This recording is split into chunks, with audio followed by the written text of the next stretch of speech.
Hey, good morning, guys. Good morning, guys. Good morning, guys. Good morning, guys. Well, y'all, I've had like a 7 day. Let's see, has it been like 7 days? One, two, yeah. One, two, yeah. I've had like a 7 day run with you all. Whereas because I was iced in, I was able to get on here. I just looked out at the roads. Y'all, the ice is still on the grass, but they basically cleared the roads. Okay, so it's back to business as usual starting next week. So I'm going to do some of my work. I'm going to look at some of those, my files, and get a head start on doing some of my work. Hey, Black Barbie. Black Barbie, y'all's mailman still has not ran. Oh, I want to thank the few people. It was a few people. Like, I think I was looking at the thing, the log. It was like 3 people that got on the praying line today. Y'all know I started the prayer line, and that's something that I wanted to do. It's for strength for the day, right? It's something that I have been wanting to do. It's only 15, it's 15, no longer than 20 minutes where people call in, we all get on the conference line, and then um, we all decide, we all agree with each other.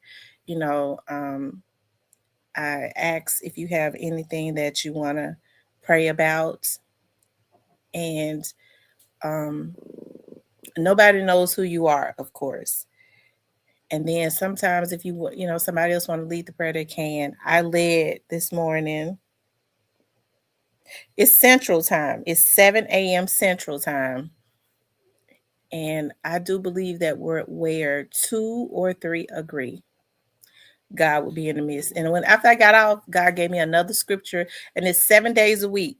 After I got off, God gave me another scripture to inspire you all with in the morning at 7 a.m. Good morning, John Brown. Good morning, Tony, Shan, um, Black Barbie. So, anyway, y'all, my candles smell so good. I bought so many candles from Goose Creek, and I like to get them when they go on sale. So they had the Little Debbie chocolate fudge to go on sale for $3.99. How about I ordered 50 of them? I ordered 50 of them. I ordered so many candles from them one day. A couple weeks ago, I ordered like 2 boxes of candles because they have all those different scents. And the mail guy just dropped the box, and I opened up the box, and some of my candles were broken. I was so pissed out. They did that to me when I ordered, when Kohl's had a lot of candles to go on sale, and I ordered, like, oh my God, I had like 40 something candles, big candles, because they were on sale, like with the coupon, and I like like the tall ones ended up being like $1.49 each. So I ordered so many.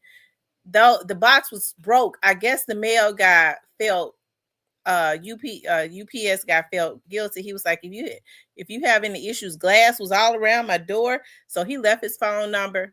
I called Kohl's, and I was pissed, and they was like, don't worry about it, because it was like 3 boxes of candles. They sent me the whole order all over again, even the ones that were not broken. Goose Creek thought they was gonna give me some issues. I was like, as much as I ordered from you all, I ordered from y'all like twice, like 2, 3 times. She was like, well, maybe if you upload the pictures. And I said, no, don't worry about it. We'll just send you the order all up. We'll just send you the whole order again. So, yes, I was looking at the Lionel B show. I was looking at the so my whole house is smelling like, and then I go to the dollar store, and they have those chocolate fudge candles. since I've been off for 7 days, y'all, I've been able to do like some, as my grandmother used to say, gentle cleaning.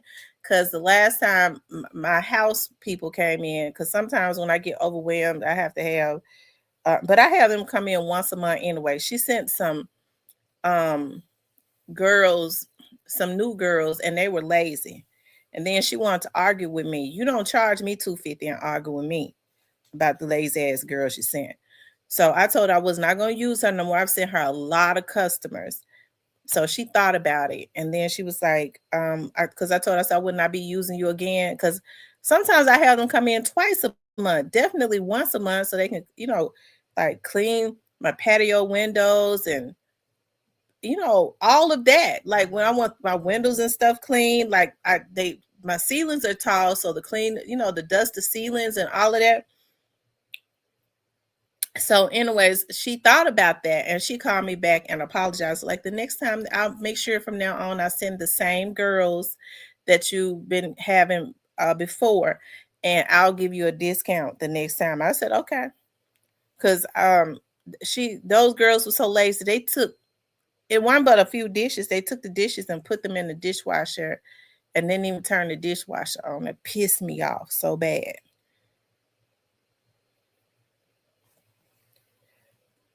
But and then I told them, like, there were some clothes in the dryer. And so I was like, just fold the clothes and put them on the couch, because I'll separate them. I know how. I want my clothes separated. I know what drawers to put them in. How about they folded the clothes and mixed them, the towels and everything in, and put them in baskets? That pissed me off so bad. Oh my God, it made me so mad. So anyways, I've been able to, since I've been at home for 7 days, like gently clean and all of that. And I've been thinking about, because the guy keeps going up on the rent at my studio. And it's so hurtful because I've been there for, oh my God, since 2013. So that's 13 years.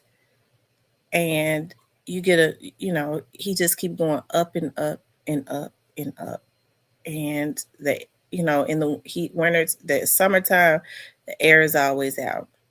The wintertime, the heater is always out. And you keep going up on the rent. And so many people have left. And I remember when Attorney Clinton, who had been there 24 years, he came in and doubled her rent. She had knocked out walls for her law firm because she had been there 24 years.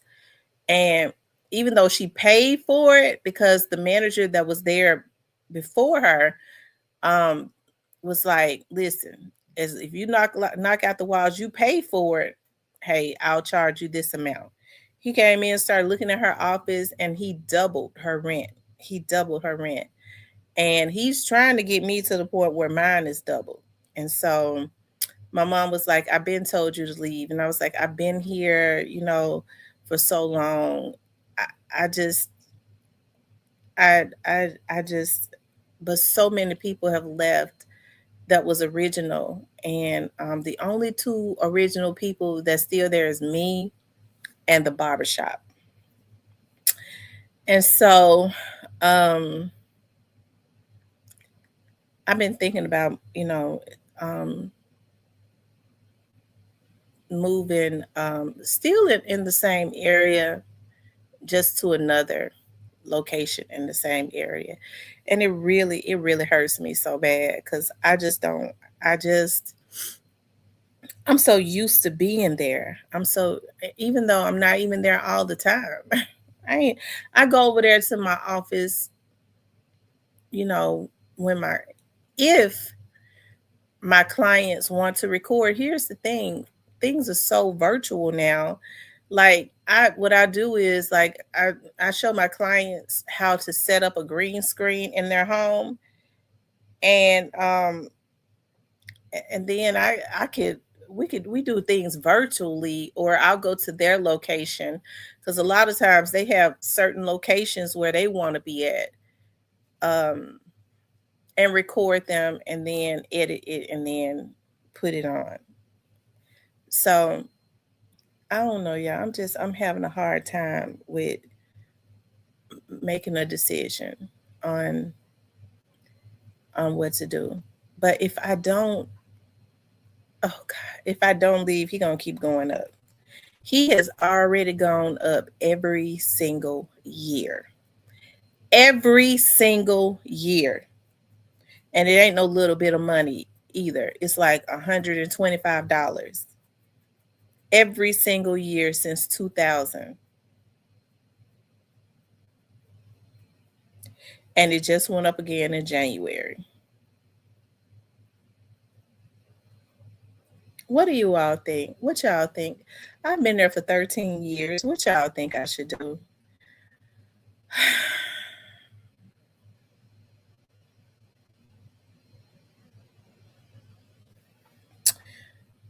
Hey, Brand Sale. Is it Brand Sale?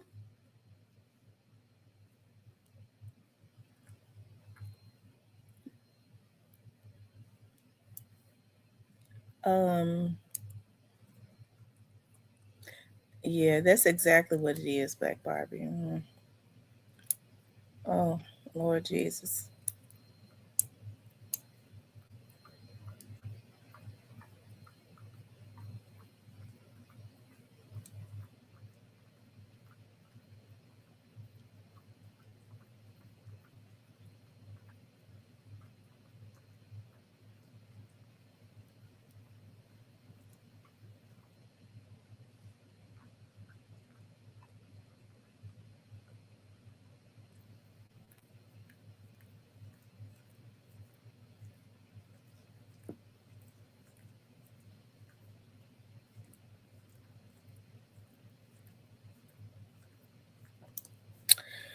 So I've been thinking there's another location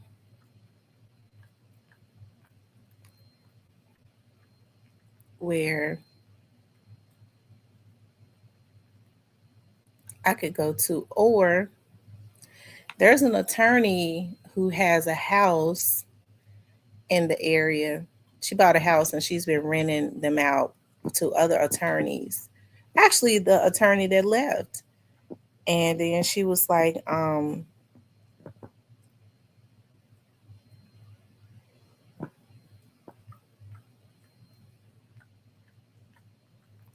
what area is your snowstorm in?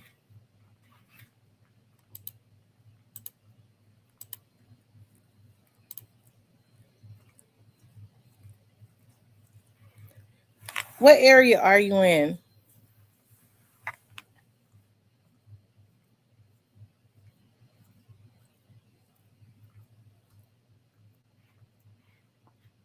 Okay, North Carolina.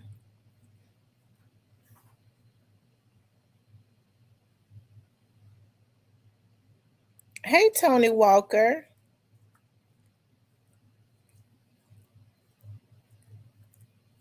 Yeah, but I was looking at that. I was looking at the Lionel B show, and I saw the interview that Quet did. I said I was gonna do a review on it.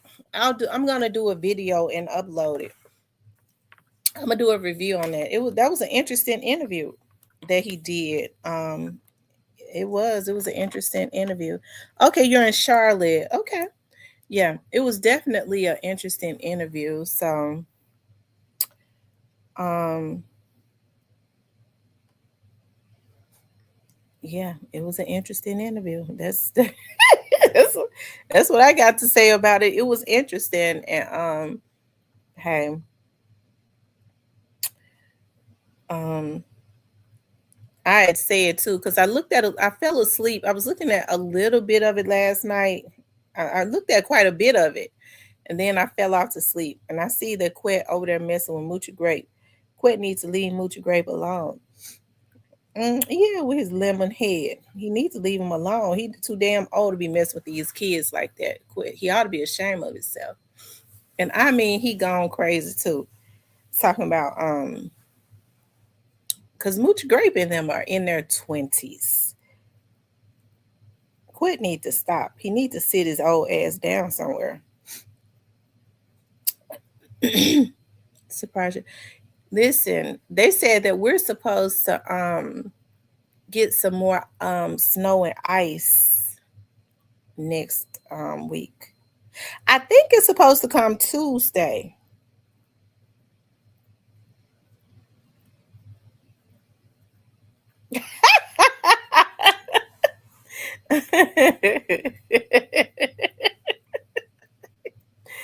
Oh Lord have mercy.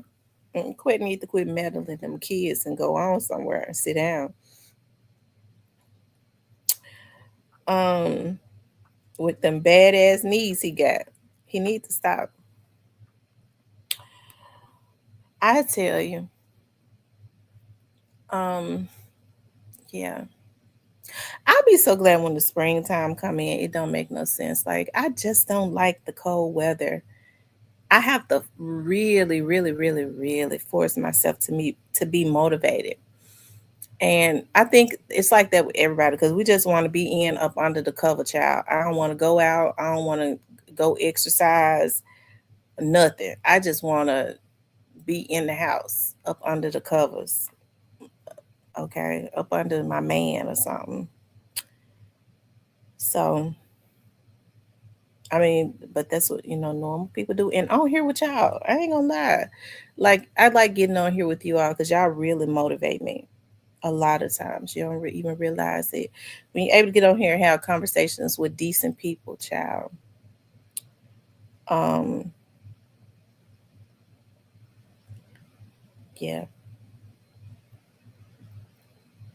I love talking to my mom though. I told my mama, I said, my mama don't be having time for me like that no more. Every time I call lately, I asked my mama, I said, do you got you a boyfriend or something? You done got you a boyfriend over there at the church?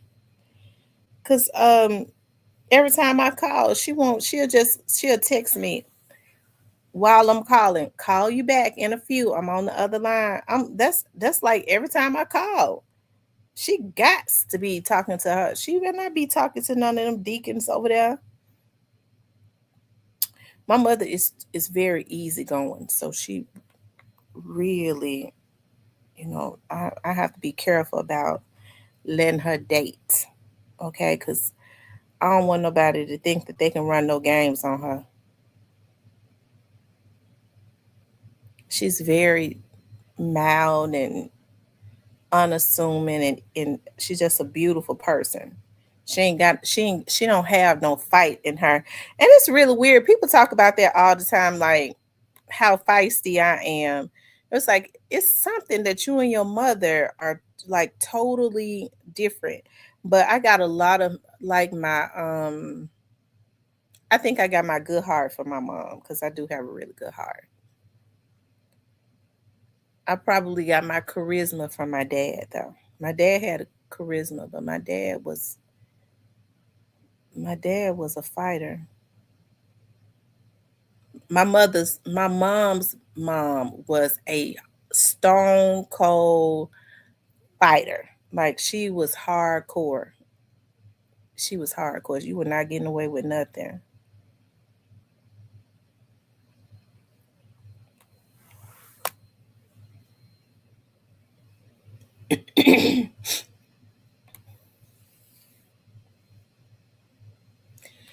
I think when I think about like my grandma, my you had like older women like that came up. My grandmother was born in the 40s, and you had older women like that had gone through hell, and they still like managed, to survive.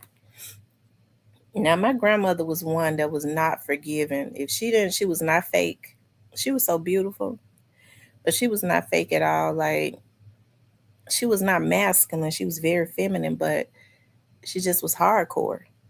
And so, if she didn't like you, she didn't fake with you. She didn't treat you mean. She just didn't. She didn't want. She didn't have anything to do with you. Um, But to think about like the stuff, kind of stuff that, you know, they went through, marrying young, very young, you know, because back then you had women that was marrying at 14 years old, you know. Um, yeah, you had women that was marrying at 14, 13, 12, stuff like that. Um, that was very prevalent, unfortunately, in those days, you know, especially if the households were poor. A lot of young girls were forced to marry older men because it was about having somebody that could take care of you. And they started having kids real early. Really, that's why when you hear people say, "Wow, you know, you had women having they had 15 and 16 kids." They don't talk about the ages of how old they were when they started having those kids with those old ass men. Because you know, a lot of times those men would be in their 30s, you know, but they were able to provide for them. And so, you know, you're talking about a young girl, and which, hey Diane, the you know, it had to have only been for sex, because you can't really have no real companionship with a, even now, what kind of companionship other than sex could a man in his 20s, let alone in his 30s and up, have with a girl that's 14 years old? Okay, that's why I know deep down inside it's a sickness. And so so those girls were getting married really young, and they were having babies, started having babies at 12 and 13. That's why back in the olden days, you know, they had so many. You start having babies at 12 years old, you got an old ass man want to skeet in you all the time. Okay, as soon as you have a baby, she pregnant again. She was young, so she was ovulating, okay, at the speed of light, right?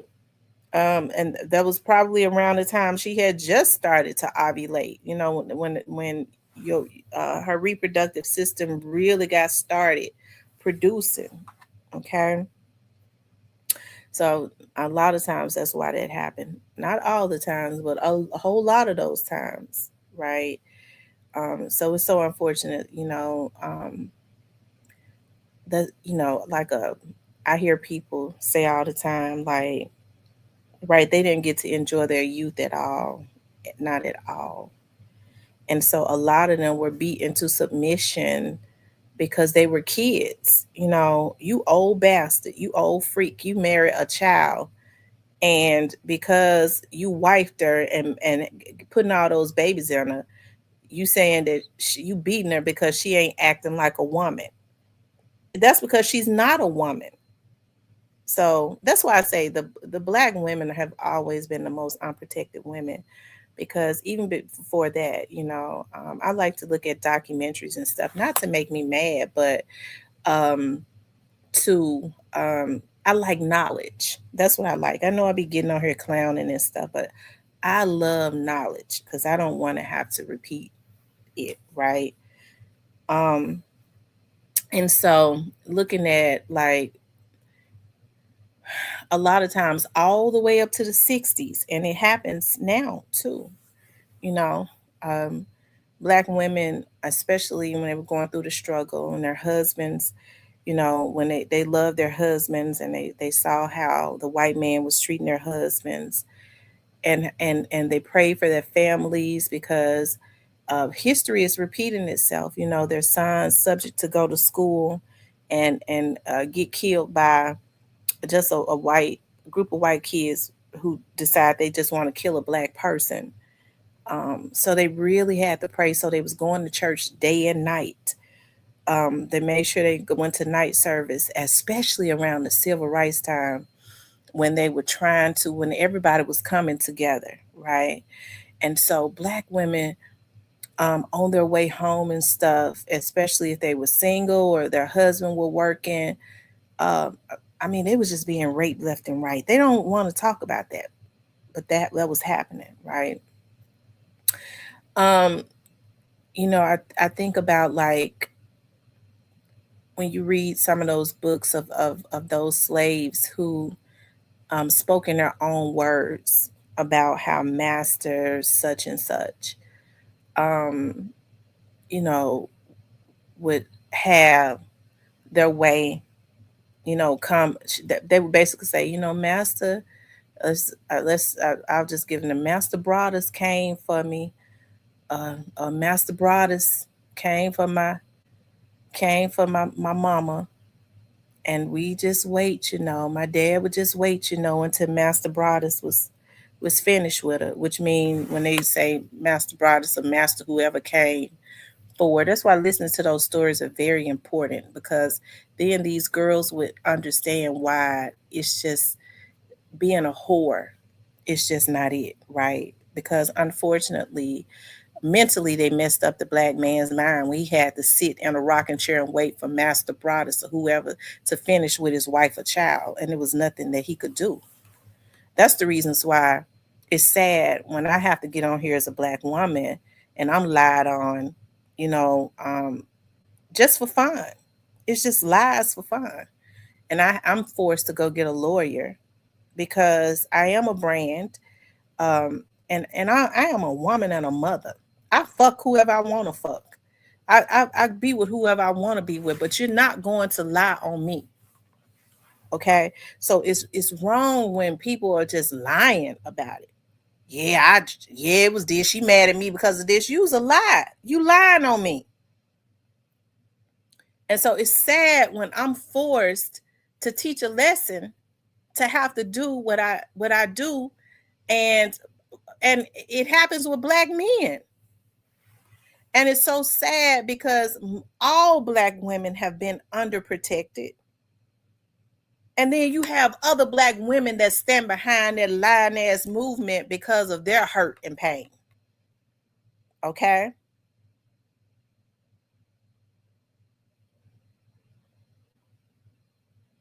And so, I'm getting back to my grandmother. And so my grandmother, who was born in the 40s, who um who married a man, she was 20. She had already had my mother because she had my mom at like 17. And then when my mother was 3 years old, she married a guy from out of Mississippi. And then they moved to New Orleans. And my grandmother, my great grandmother, would not let her take my mom. My great grandmother, they knew my mom said, my grandmother used to always say, my mama always knew he wasn't right. And my mama, she said, my grandmama told her, you are going to have troubles since you married that man. You're going to have troubles, but you are not taking my granddaughter.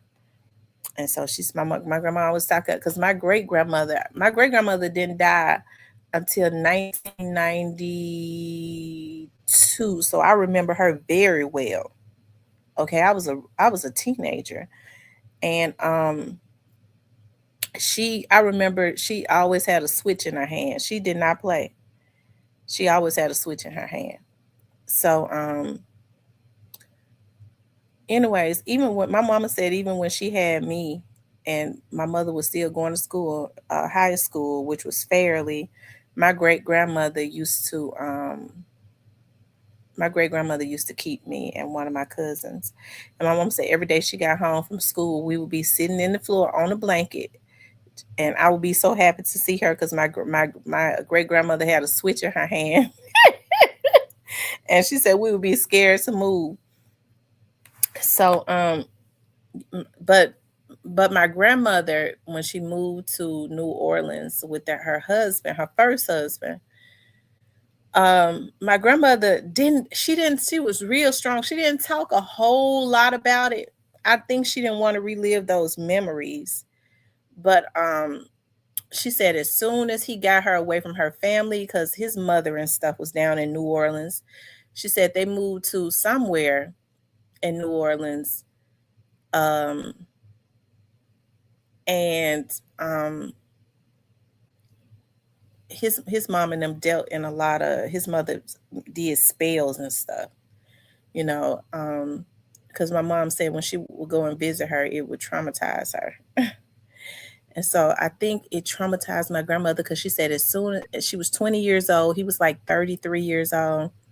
And as soon as he got her away from her family in Mississippi, he immediately started beating on her shortly after she married him and moved to New Orleans, right? You're talking about a 20-year-old beautiful woman, and this insecure man that was just abusive anyways, right? They say he was abusive to every woman that he ever had. I think it really, because my grandmother, when she got ready to leave him, that's the reason why it is so important. Listen, y'all, my phone. Listen, I just got a message. Y'all should be getting y'all delivery today. Y'all should be getting y'all stuff. Some of y'all should be getting y'all stuff that I mailed today. Anyways, you guys, I think it really traumatized her, um, because when she got ready to when she got ready to leave him for the final time, he shot her.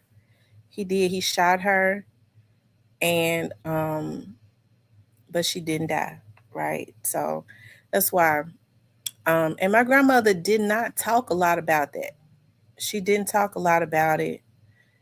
Um, my mother, it traumatized my mom a lot because my mama said she think the only reason, because he shot her and she fell, and my mama said that she was standing there as an 8-year-old girl, and he stood over her to shoot her again, and he looked at my mother, okay? And my mom said she ran out, and she think that's the only reason why he didn't finish off. So you have to be very careful about um, men that are obsessive and abusive, right? When they have this um, obsessiveness about trying to mistreat women, okay? Um, and I take that very personally. I do, because I'm no man has ever mistreated me, and no man ever will. And so if I have to get the law involved, because number one is a sickness, okay? When you cannot leave a woman alone that wants no parts of you and never had any parts of you, okay? So it's a sickness, and so you have to. I take it very personally. I don't get on here trying to be dramatic or anything. I take that stuff personally, okay? And because not only, think about like the traumatization that my mother says she went through, but I've seen it for over 25 years working for a police department. I've seen a whole lot of shit, that happens to women. And I think it's so sad when you have other women that try and instigate the bullshit, because they'd rather see if they have any jealousy. They Women now are so sick, mentally unstable. If they have any jealousy, they don't have any discipline. They are pushing a nigga to the he killer. At least now I don't have to see her prosper, because I ain't shit. I ain't gonna do shit. My husband don't treat me right. Because when people happy, they just don't push. They just don't instigate and push drama, right? But people are going to those lengths. You see a lot of men too, that like we see what happened with Young Dolph, where Yo Gotti and them were just so messed up. Like it was just the jealousy of it all, that they had a determination that they was gonna kill him. Okay, and now Yo Gotti has to worry about um, them slow walking him down. Okay, because he knows what he knows. He's not gonna say it, but he knows what he knows. So of course he has to look over his shoulder. It didn't turn out how he thought it would, right? He may have had some instant gratification in the beginning, but once he saw that the folks wanted his ass better, way better than the rest of them, I'm sure he has a lot of reservations now about what he did, regardless to whether he says it or not, right? And so when he put out little shit dissing Dolph, or it seems that he's dissing Dolph, he really be sending messages to people that could speed up that process of his ass getting indicted, because that's really what he's afraid of. Okay.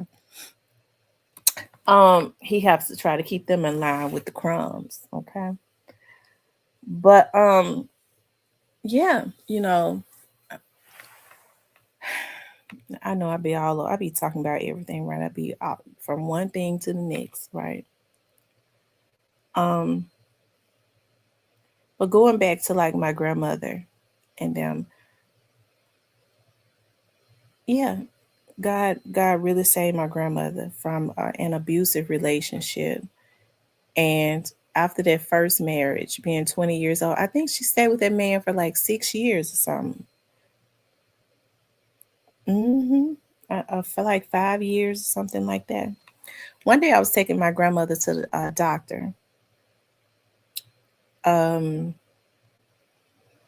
and it's a truck that pulled out because my grandma and them always believed in going to this doctor down in Mississippi, okay, where they was from. And yeah, I was looking at some of. I got to finish looking at the rest of it. I'm gonna do a video on it. And it's a guy pulled out like from a stop sign in front of us as we was going down that road, and he was in a real old pickup truck. Like we didn't see his face or nothing, but my grandmother said that's my ex-husband. My grandma had not seen this man since the 70s. She had not seen him since the 70s. And I used to always say to my grandma, because she would always say stuff like that. I was like, how you know? You didn't see, you just see the back of his head and you don't know if that's your husband or not, your ex-husband or not. She was like, that's the way he used to hold his head. I know that is him. He pulled into a gas station, right?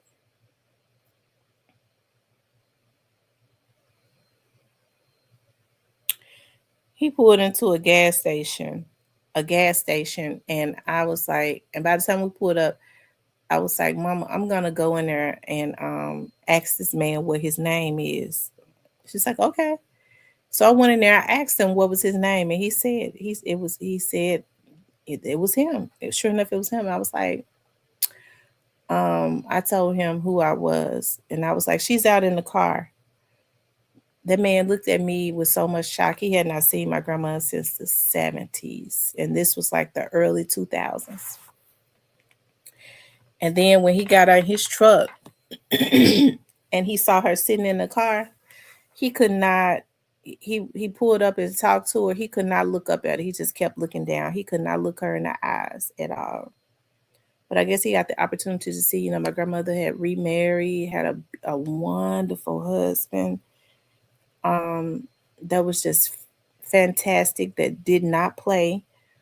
And he looked like he was homeless. Okay. He looked like he was homeless. And my grandmother had a husband that took really good care of her, and she was doing so good. So God would, shortly after that, I think they found him. He was they found him dead. He was living in um some of those empty houses in Mississippi. So he was found dead in one of those houses. So he was homeless. Like he did a lot of I mean, you get your payback. I'm telling you, you do. You get your payback. So that's why I say, I don't like, even though I didn't experience that, I've never experienced my grandmother, my mom being abused by any man, because my dad was not an abuser. My grandfather that my grandma married was not an abuser. So, but it's definitely something that my grandma's experienced when she was 20 years old, straight off the farm, young woman, young, beautiful woman, um, with the older man that was jealous of her. But she survived it. She didn't talk about it a lot. She did not talk about it a lot. She did not let that rule her life or anything. Um, that lady did everything that she wanted to do. Like she didn't believe in sparing nothing. She just did everything she wanted. He said he regrets. I saw that part when he said he regrets um, introducing straight jar. And I'm just thinking about my grandmother this morning because I be missing her a lot. Yeah, karma is something else. I be missing my grandmother so much. My grandmother is one of those ones, just like my dad. You know how you feel like people are so strong that even they can just beat death. And I know that none of us are getting out of this life alive, but I looked at my grandmother and my dad as two people that I don't know. You know how you have those people in your mind, you feel like they ain't gonna never die. I mean, they strong enough to look death in the face and beat the hell out of death or something. But when you see sickness, um, you know, take over their body and they're no longer the people that they used to be, it's really sad. It really is. Um, he said Dolph got killed because of the attempt on Gotti's life in his Maybach. How he know Dolph did that? I'm sick of Govan sitting up talking about Dolph did that. He don't know if Dolph did that or not.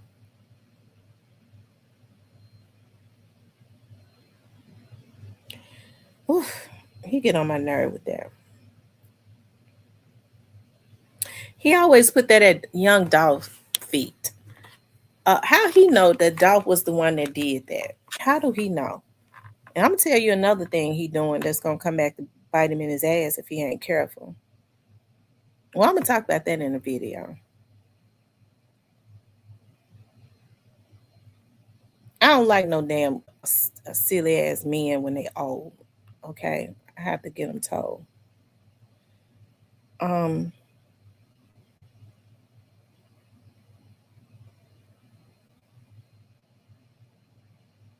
Anyways, so that's why it's just really good to learn your history. It really is. It's really good to learn your history.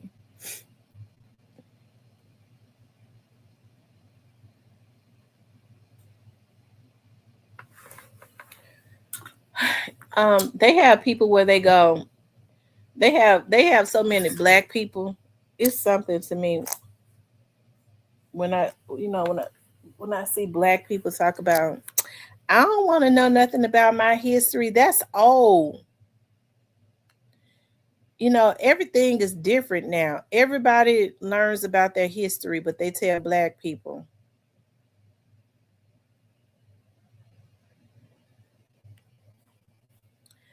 But they tell black people that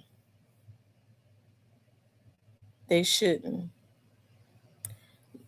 want to know their history. They should try and forget their history.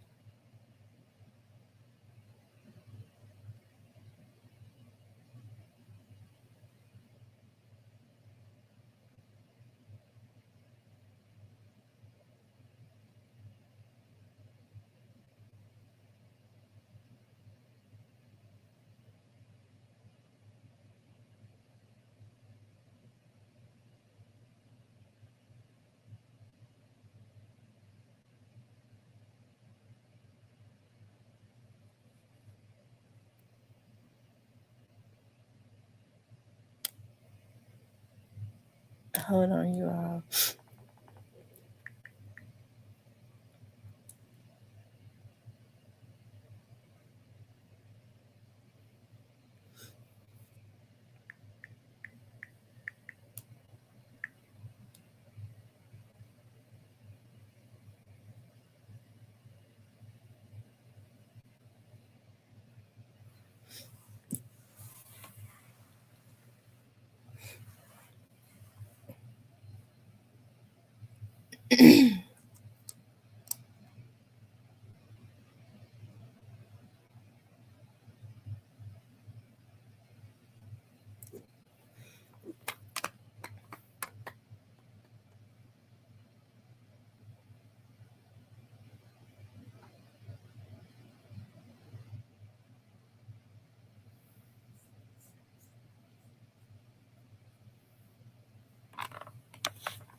Hey, True Bleed.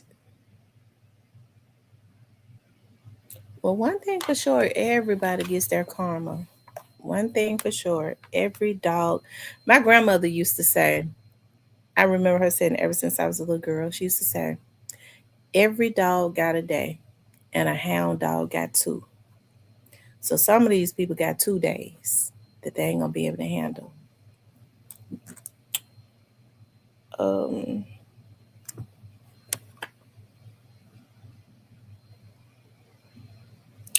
Black Barbie says they want us to forget it so we will not remember it and or pass it on for other generations to come to wipe out their wrongdoing. Right. I think about like a lot of the mixed women, um, when the masters would rape um, the women, and they had no love, not even for their own. Well, they hated, they didn't give a damn about the slave women, but to rape them like that. But they would, some of the slave women had to do what they had to do. They would, sometimes the masters would show them more affection, which made their wives jealous because they had to show some type of affection to their slave master, their oppressor, to keep favor. At least it would, he would be slow to sell off her family members. He would be slow to sell off her husband or her children, even though they were his kids too, a lot of times. Especially the kids that were not his, that was her husband. Um, I was reading a lot of times the slave master would, if they were having affairs with the slave women, which they were basically raping them, because that's what it was. It was not an affair. She had to be obedient, and if she had children with um, her husband, he would sell her kids off by her husband. The kids she had with him, he would let them, work in the home, in the that's where a lot of times they call them the house niggas. And even though he may not have been as mean to his to, they call them mulatto kids or whatever, the his wife was, his the slave master's wife would be cruelly mean to them because she knew it was her husband's children, right?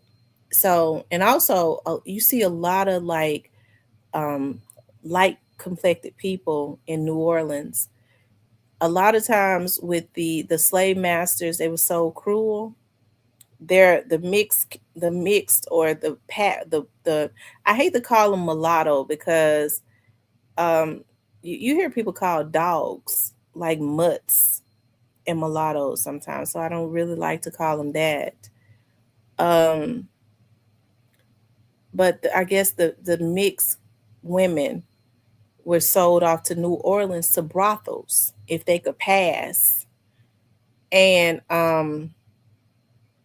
yeah, so you see a lot of, I guess that would be why, I guess they call them, I forget what they call them, like I forget what they call those people in New Orleans, Cajun, not Cajun, but I can't think of it right now. My brain ain't working right.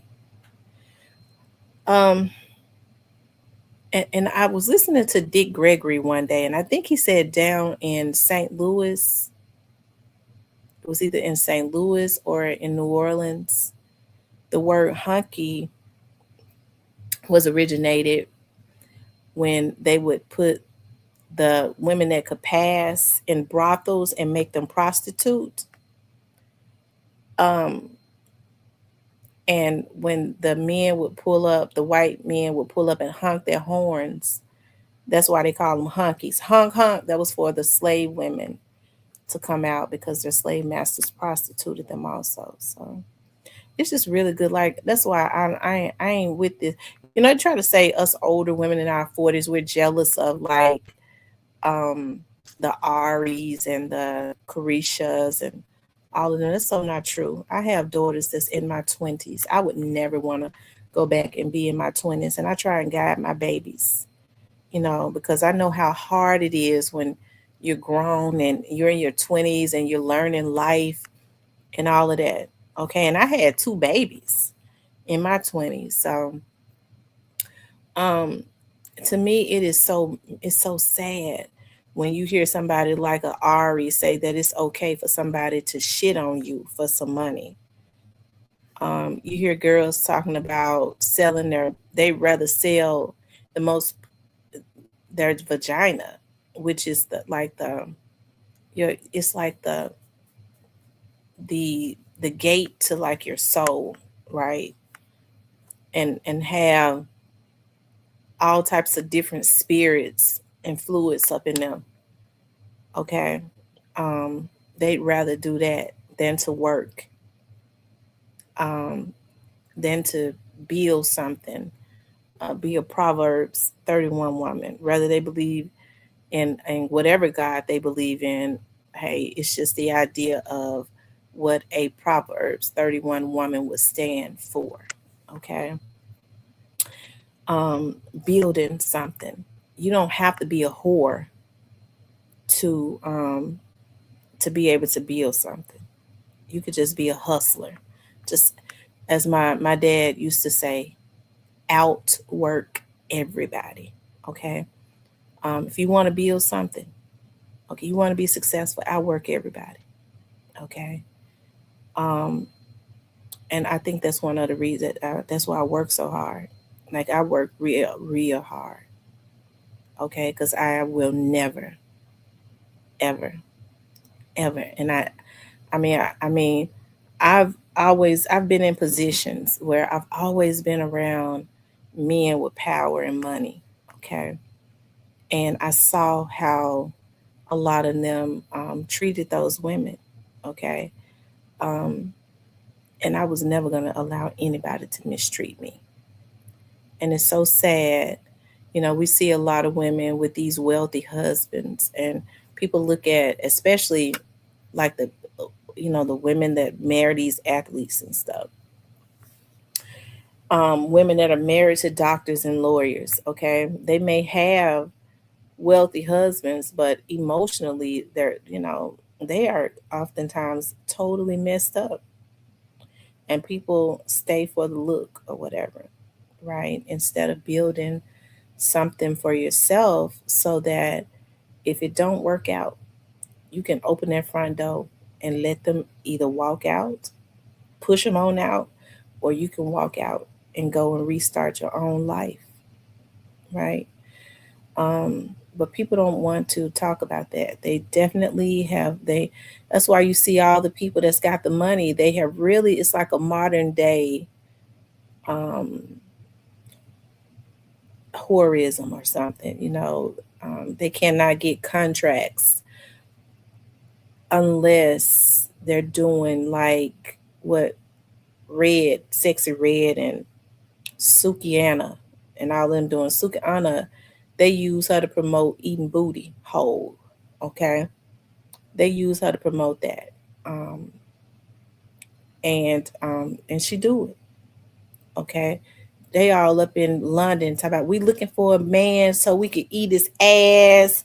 We want to eat his ass. That's so sad. And so now you got young girls thinking that eating shit, getting hepatitis and everything else, because that's what you're gonna get, eating ass, hepatitis.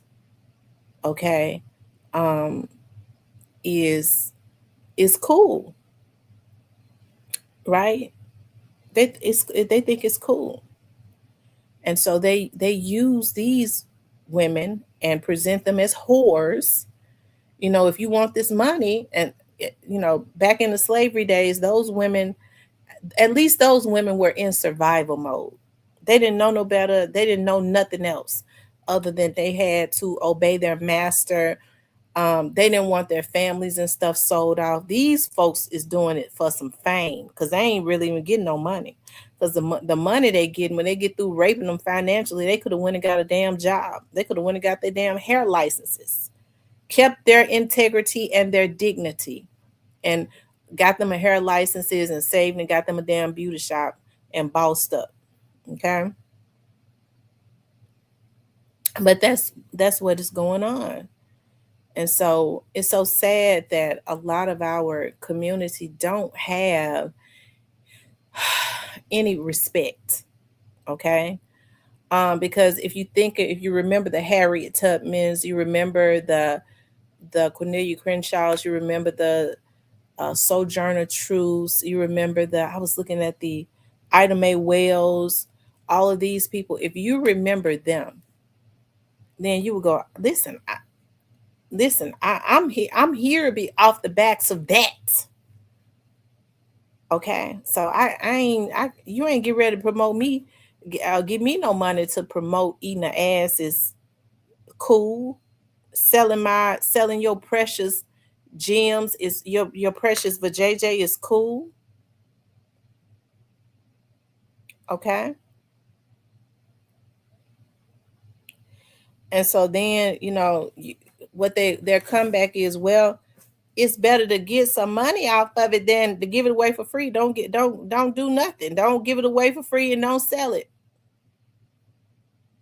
Work on yourself and build your own life. And then if you meet a man that's got something to offer, okay? Because he gotta have something to offer other than just himself, then that's when all of that takes place. They don't promote monogamy anymore. They don't want to talk about monogamy and because they don't, look at how the AIDS rate has skyrocketed. I don't know what it is about this morning, but I'm hungry. Let me put me 2 eggs on. Y'all know how sometimes you wake up and then you be okay? Because I'm not even a breakfast eating person, really. And then, like this morning, my stomach is like touching my back. Like it's growling. Hold on one second, y'all. Let me put on 2 boiled eggs. Hold on. What's up, Peter? Hold on. Y'all don't go nowhere because we're gonna finish this conversation. Hold on.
Okay, y'all, I'm back. I had to fix me some coffee too. I had to put some whipped cream in it. Have y'all tried that vegan whipped cream? Don't have no sugar. I don't want no sugar in my coffee. I don't want my body craving no sugar.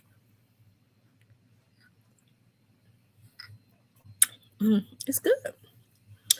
It's really good. Anyway, y'all, what was we talking about? We was talking about a plethora of stuff. But yeah, I looked at that video. It was interesting, It was quite interesting. Um, the interview that Quet did.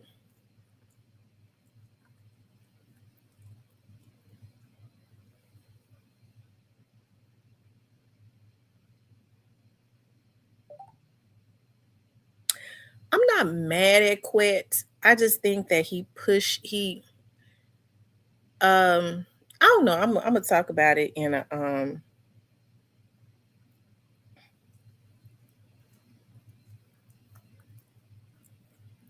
I'm gonna talk about it in a video.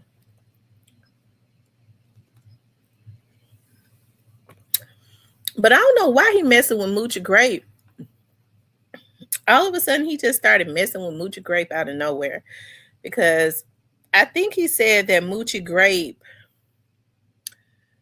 um liked something, liked the video. How you gonna go in on somebody just because they like your video? The boy was looking at, so he mad at the boy for looking at his video. That's what it sounds like to me. He mad because the boy been looking at his video. Is that what it is?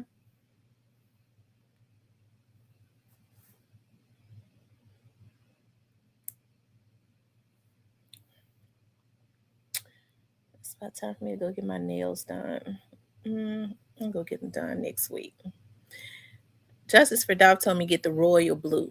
That's what I'm doing because I got the lime green now. I got the spring colors in it because I love vibrant colors. But that's what I'm gonna get because I almost got a blue the last time, like a light blue. But I'm gonna try to get the vibrant royal blue. The comments in his new interview he said my environment when caught his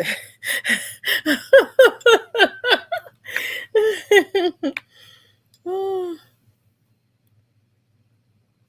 mm, mm. Lord, I tell you.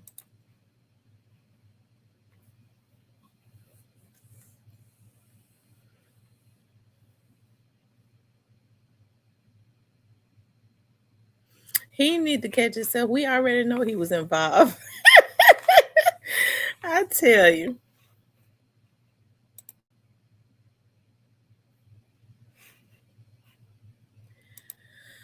I gotta go see a play for my theater class. Who around the Memphis area gonna go with me to sit up at the theater to see a play? I'm trying to think, where do they do plays at? Is the University of Memphis? Do we still have Playhouse on the Square? What do you think was in his? What do I think was in his proper agreement? I don't know. Mm, I don't know. After a while, I think if they gave Quet enough money, he'll tell it. If they all somebody offer Quet like 100, I think he'll tell them what was in their proffer. Has he ever said what was totally said what was in that discovery? He's kind of hit and miss a little bit about that discovery. And I don't think that discovery it would be made available at to the public at this point because it's still an open case. He expressed disappointment with Straight Drop. He expressed he mad at Teasy.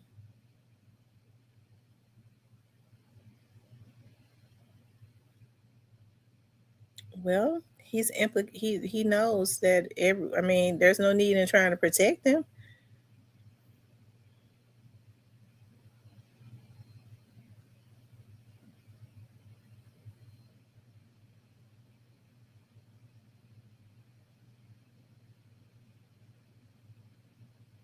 Mm-hmm.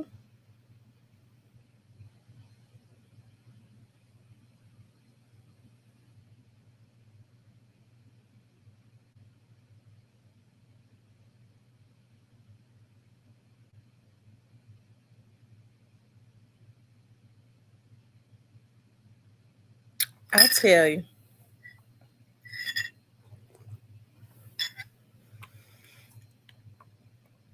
Do y'all think Quet would do an interview with me? I ain't got no money to pay him though. Y'all think he'll do an interview with me? I remember I remember Gangster Terrence. Y'all know the one from out of New Orleans, Gangster Terrence. And so he was interviewing Quet, and he was talking about, he told Quet that he was in my chat.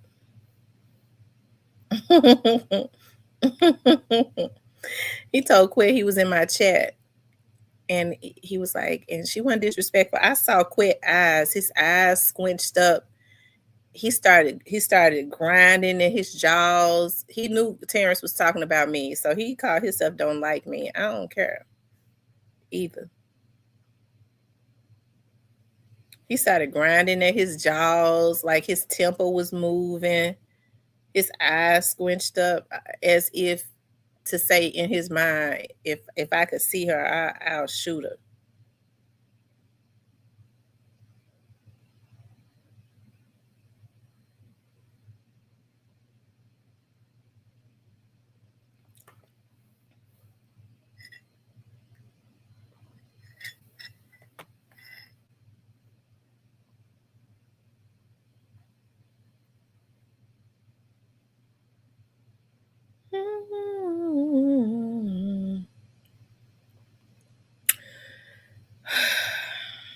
Mm.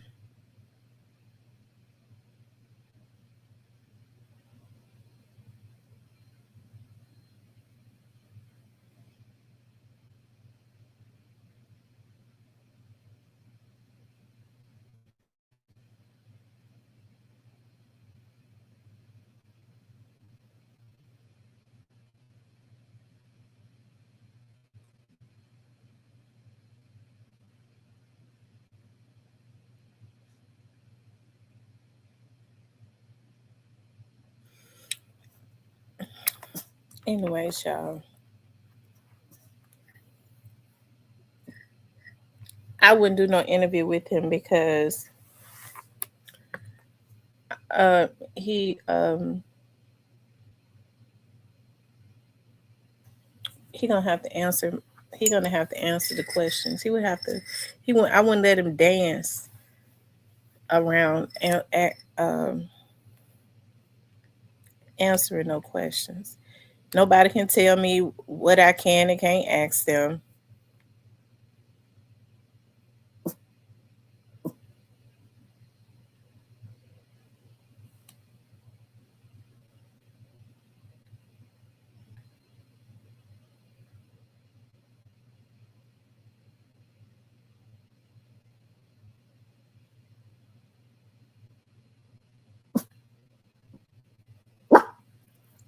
Girl, be quiet. I know those eggs on, they're not ready yet.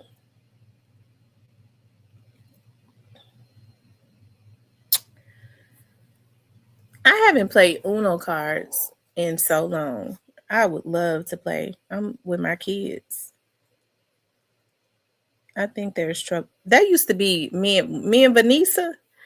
Every time we spent the night at each other's houses, Vanessa always, because I would always lose my Uno cards. Vanessa always she always kept her Uno cards, and it was always neat and new looking and all of that. That was our thing. We played Uno, me and Vanessa, all of the time. Child, I ain't never been able to keep. I would lose the cards.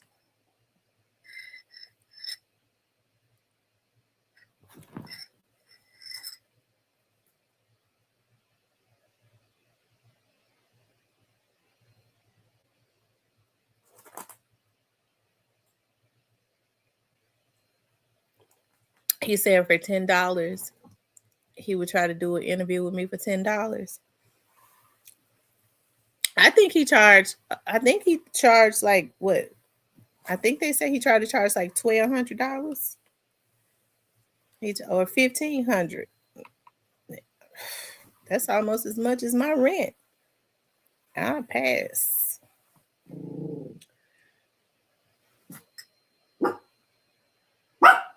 Stop. She always start barking when those eggs start boiling.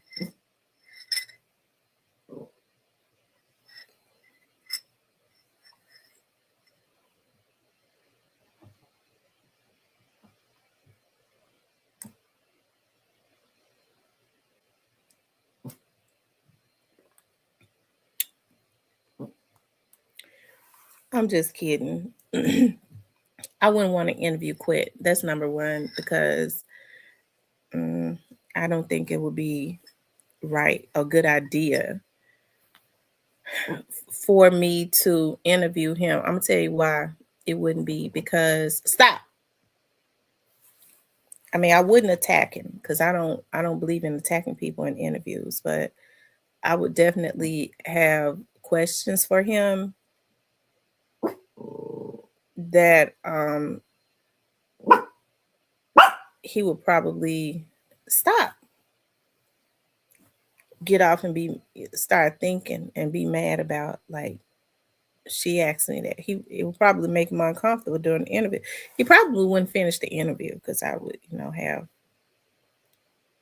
probably questions that would make him uncomfortable. It wouldn't be bad questions. It just may make him uncomfortable.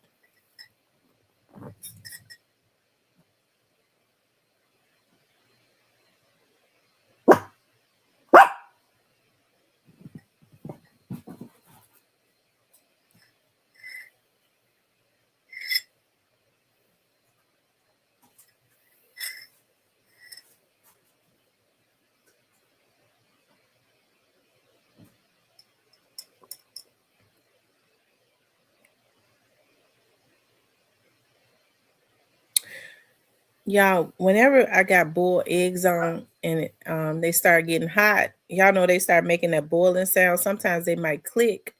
One of my puppies always gets scared and she'll run in the back and get up under the bed.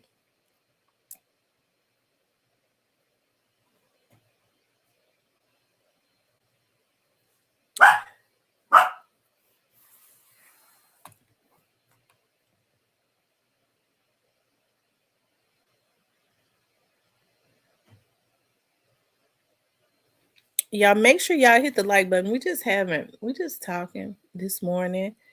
And like I said, I shout out to the people that actually got on the praying line this morning. It's every morning at 7 a.m. Every morning at 7 a.m. Until 7:15 a.m. So it's prayer for 15 minutes. It's like prayer on the go. I need to get my butt ready, do my hair, and get ready to go to church this morning.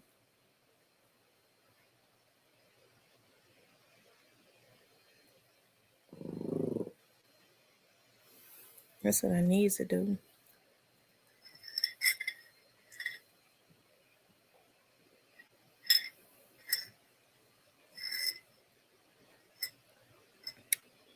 See, when I do, I may still do it.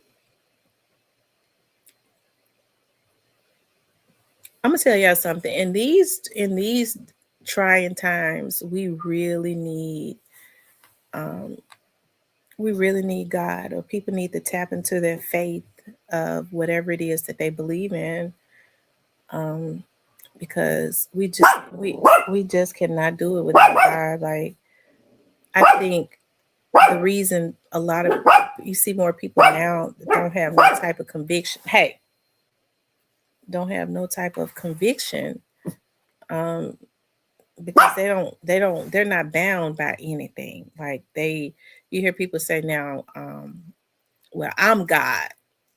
Okay, well, so I'm the ruler of, I'm the ruler. And so that, and they feel like they can do whatever it is that they want to do. One thing that somebody told me about the Church of Christ, because you have all these different churches, like the Baptist Church, the Church of God in Christ, the Church of Christ, and now they're saying that there's the Church of God. Okay, you got the Methodist Church, the African Methodist Church, and I guess all these other denominations, non-denominational churches. And so somebody was telling me that it's with the Church of Christ, not the Church of God in Christ, but the Church of Christ, that one of the things that they believe is that you could do whatever you want to do as long as you ask God to forgive you before that day is over. And that's why a lot of people ain't got no conviction, because that's a sick way to think, because you can't do what you want to do to me and think you're going to come back and apologize to me. I'm not one of those ones. And so it kind of makes sense, and it's something that they teach that in church. You could do, if you do it, as long as you go back and apologize. So you think that you can traumatize people, do folks dirty? That's what you wanted to do.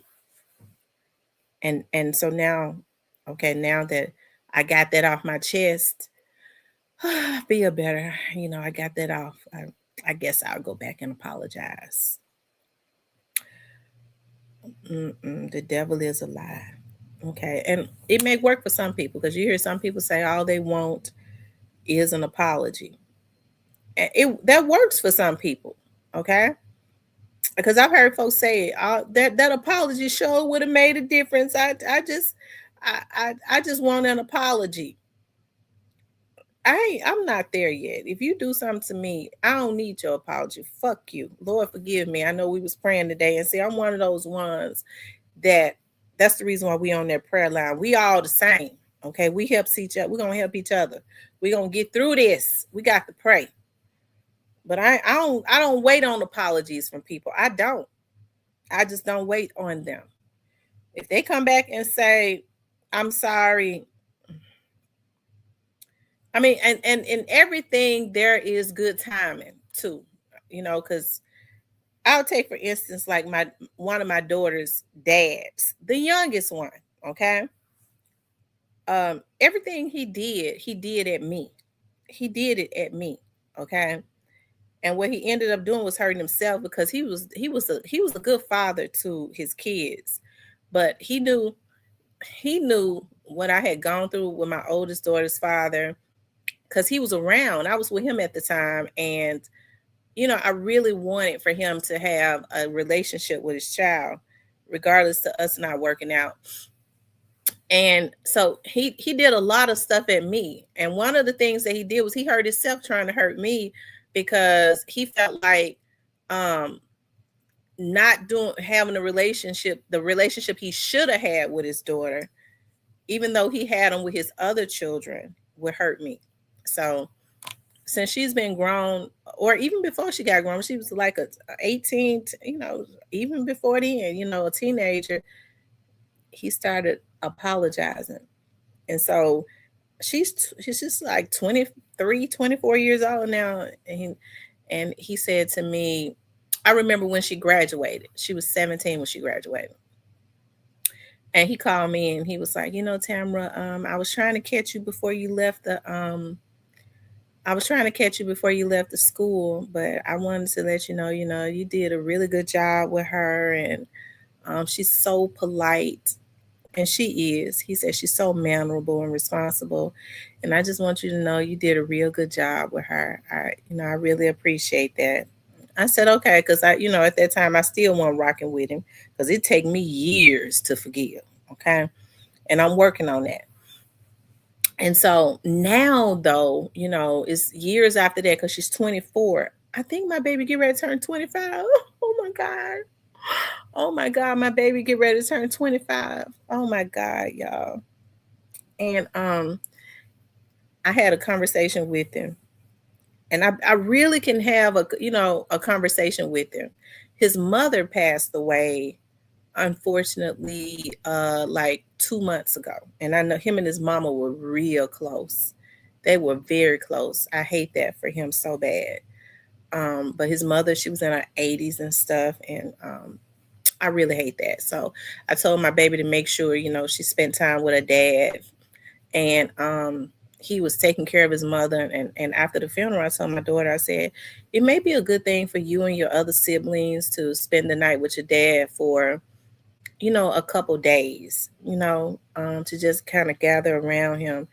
But when I called him, when his mom passed away, I think he was in shock. I called him and I gave him my condolences and all of that. He took that opportunity again. And so he was like, I just want to say this, Tamara, I apologize for not doing what I was supposed to do. Okay. Cause he always, this is the type of stuff that he would do. Like he always had her on his insurance, right? Cause he was supposed to pay for her insurance and he did. He wouldn't give me the insurance card, but I always had her on my insurance. So I didn't worry about it. He would never give me the insurance card, even though he was paying for the insurance. Those are the types of little nitpicky stuff that he would do, right? And guess what? She don't even have insurance on her job because she on her dad insurance until she's 27, I believe. He still pay for her insurance, and she uses it too. But he apologized again. And so I'm at a point in my life where I can really accept that. It's been 24 years and I'm able to like really be in a place where I'm like, okay, I accept that. And I did not accept it because, I was hurt. When you don't accept what people do to you, folks they label you as being an angry Black woman that's hurt. I wasn't no angry, I wasn't hurt. Okay. I wasn't studying him at all. I wouldn't. Okay, don't get me started.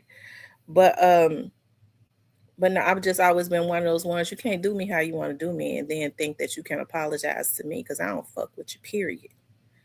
Because I don't do people wrong. I think people have issues with. I have my people have their own little things. Like I have so much going on. What'll happen is people have to, like, the people that, especially the ones that I rock with, and I be rocking with them because they be so understanding. I have so much going on. I have times where I have to shut down. Like I have to like cut off, even with my mama, because my mama will call me after a couple of days and say, I ain't heard from you in 2 days. What you got going on? What's going on? I'm like, I'm recalibrating. That's what I'm doing. Like I've been working real hard. So I have to just lay on my couch and recalibrate. Or I have to look at inspirational stuff to I don't know what's the word that I'm looking for, like reignite my flame or whatever. I think it would be good for everybody to do that for themselves. But sometimes when people are so leechy and they're so needy, they take offense to that. They'll start throwing bombs at you. Boom.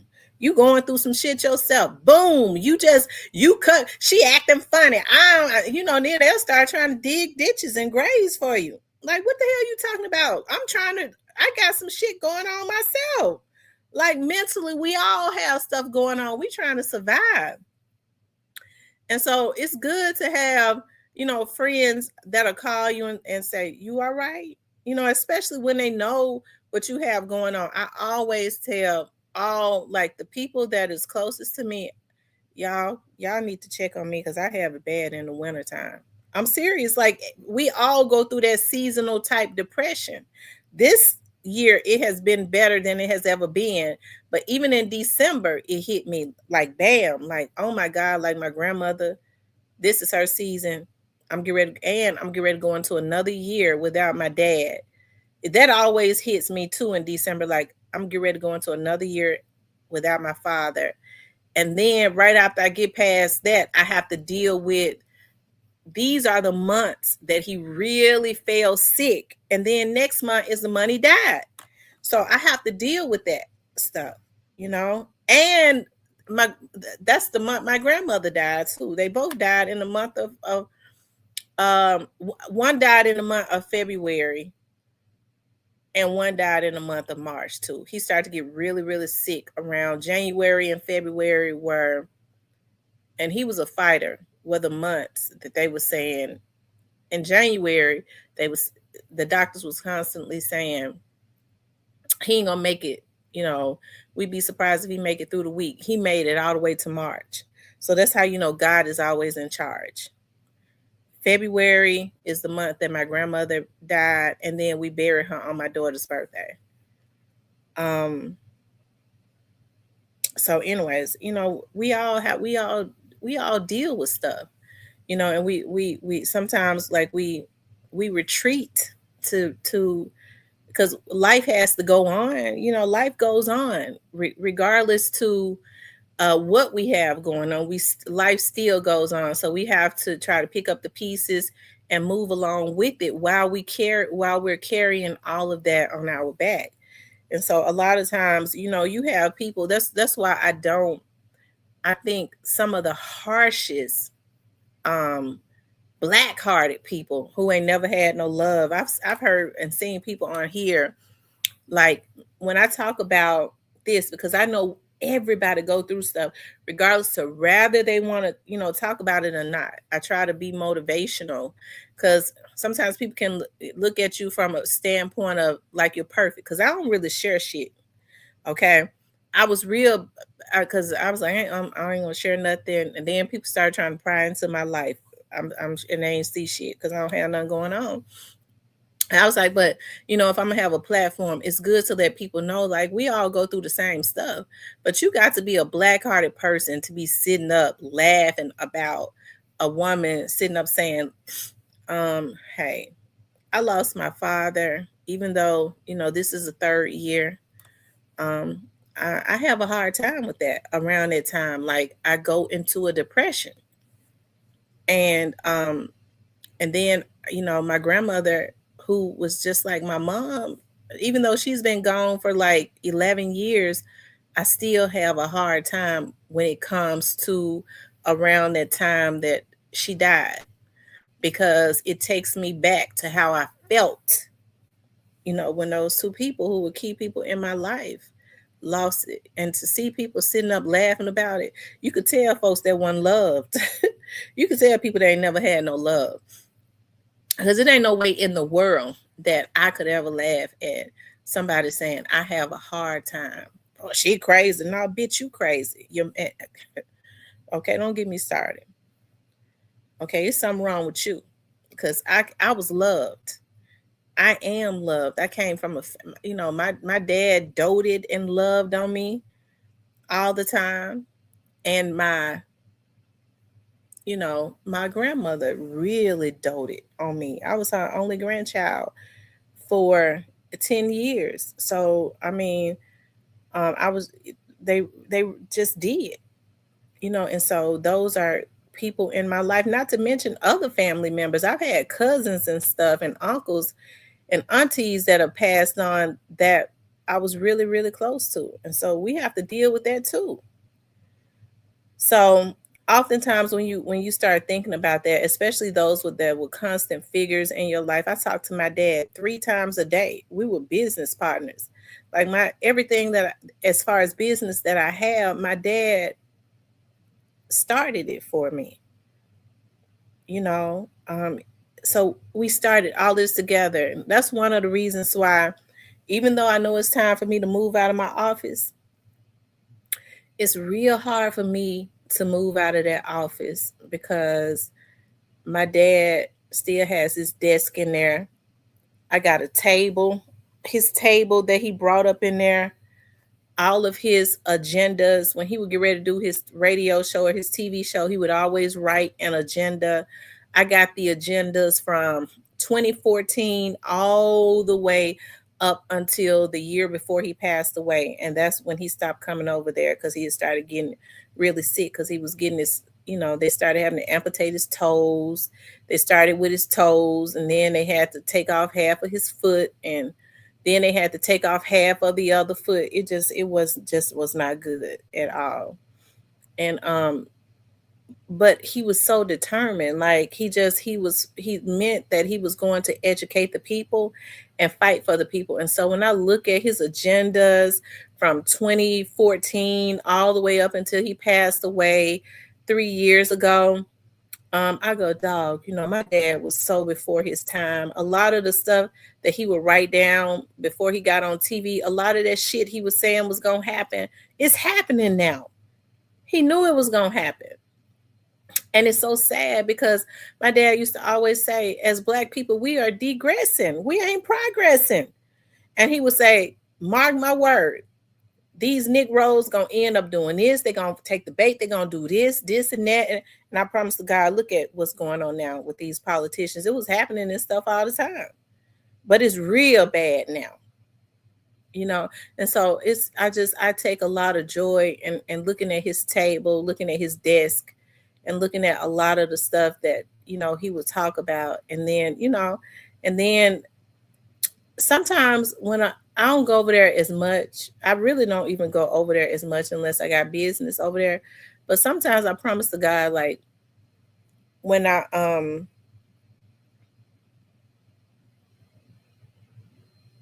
hey, Miss Mildred.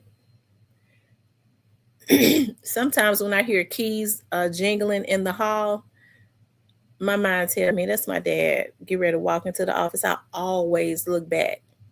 I be sitting at the desk in the front and I hear keys out in the hallway. I always look back. It's just a natural reflex because my dad would start jingling with his keys. I always knew it was him when he got ready to walk into the office.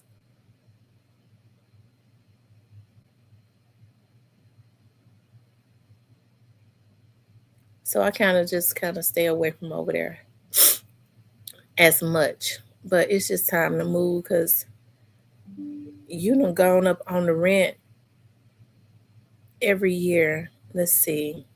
Since he got there, I'm paying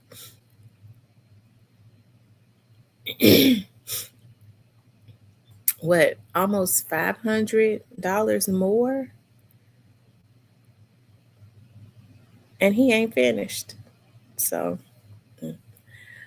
I don't know. Yeah, I'm gonna have to pray about it.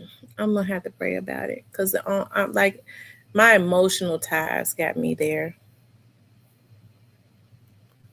I guess I could have a smaller office, but I don't want it. I don't want no smaller office. I don't want to.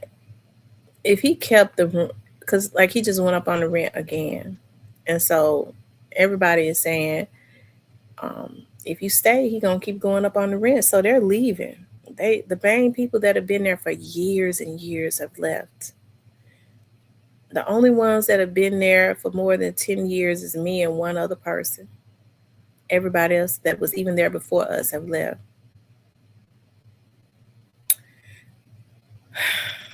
I don't know, y'all. I'm gonna have to decide on what I want to do.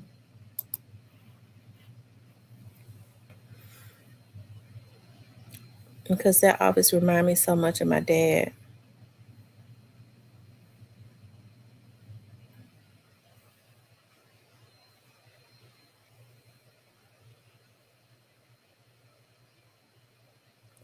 Like Barbie says, I try not to let the things that someone has done to me consume me, but sooner or later I will forgive. But no one can not tell me how long I should feel the way that I feel. Right.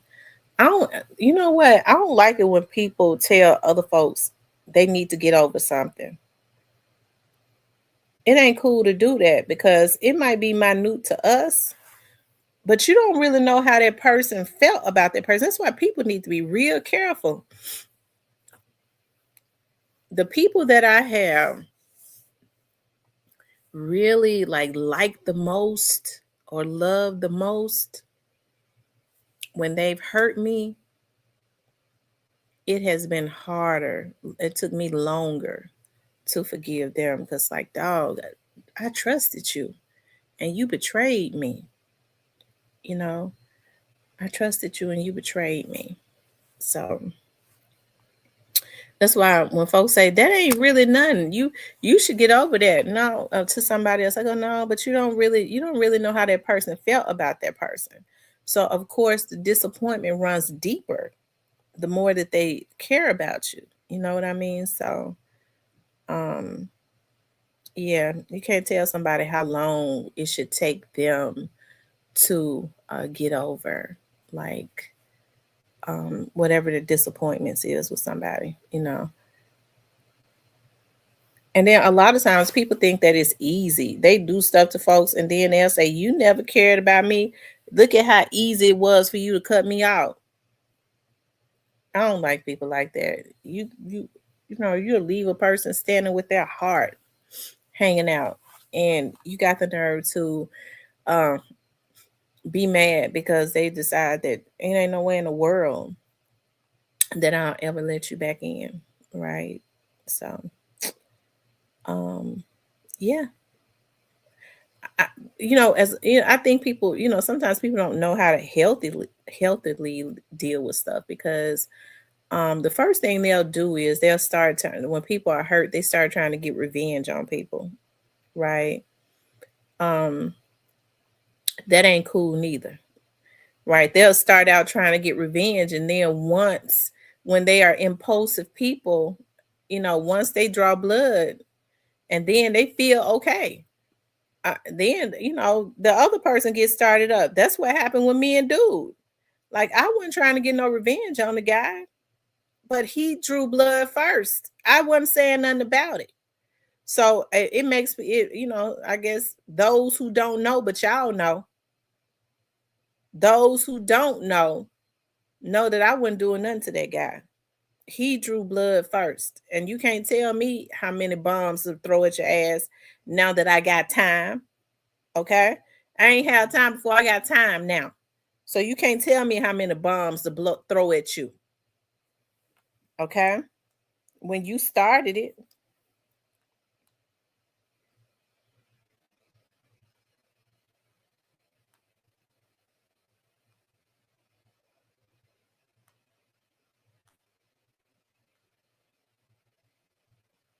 Okay? He started it by running to YouTube to tell our business. I didn't deal with it, but now I got time to deal with it. Okay?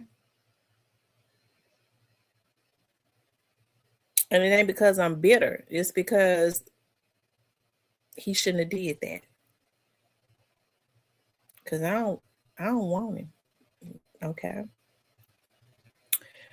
Black Barber says, God will let you know when it's time to leave. The money sometimes may be an issue depending on the individual, but the emotional detachment is priceless. And your dad would tell you to. Oh, absolutely.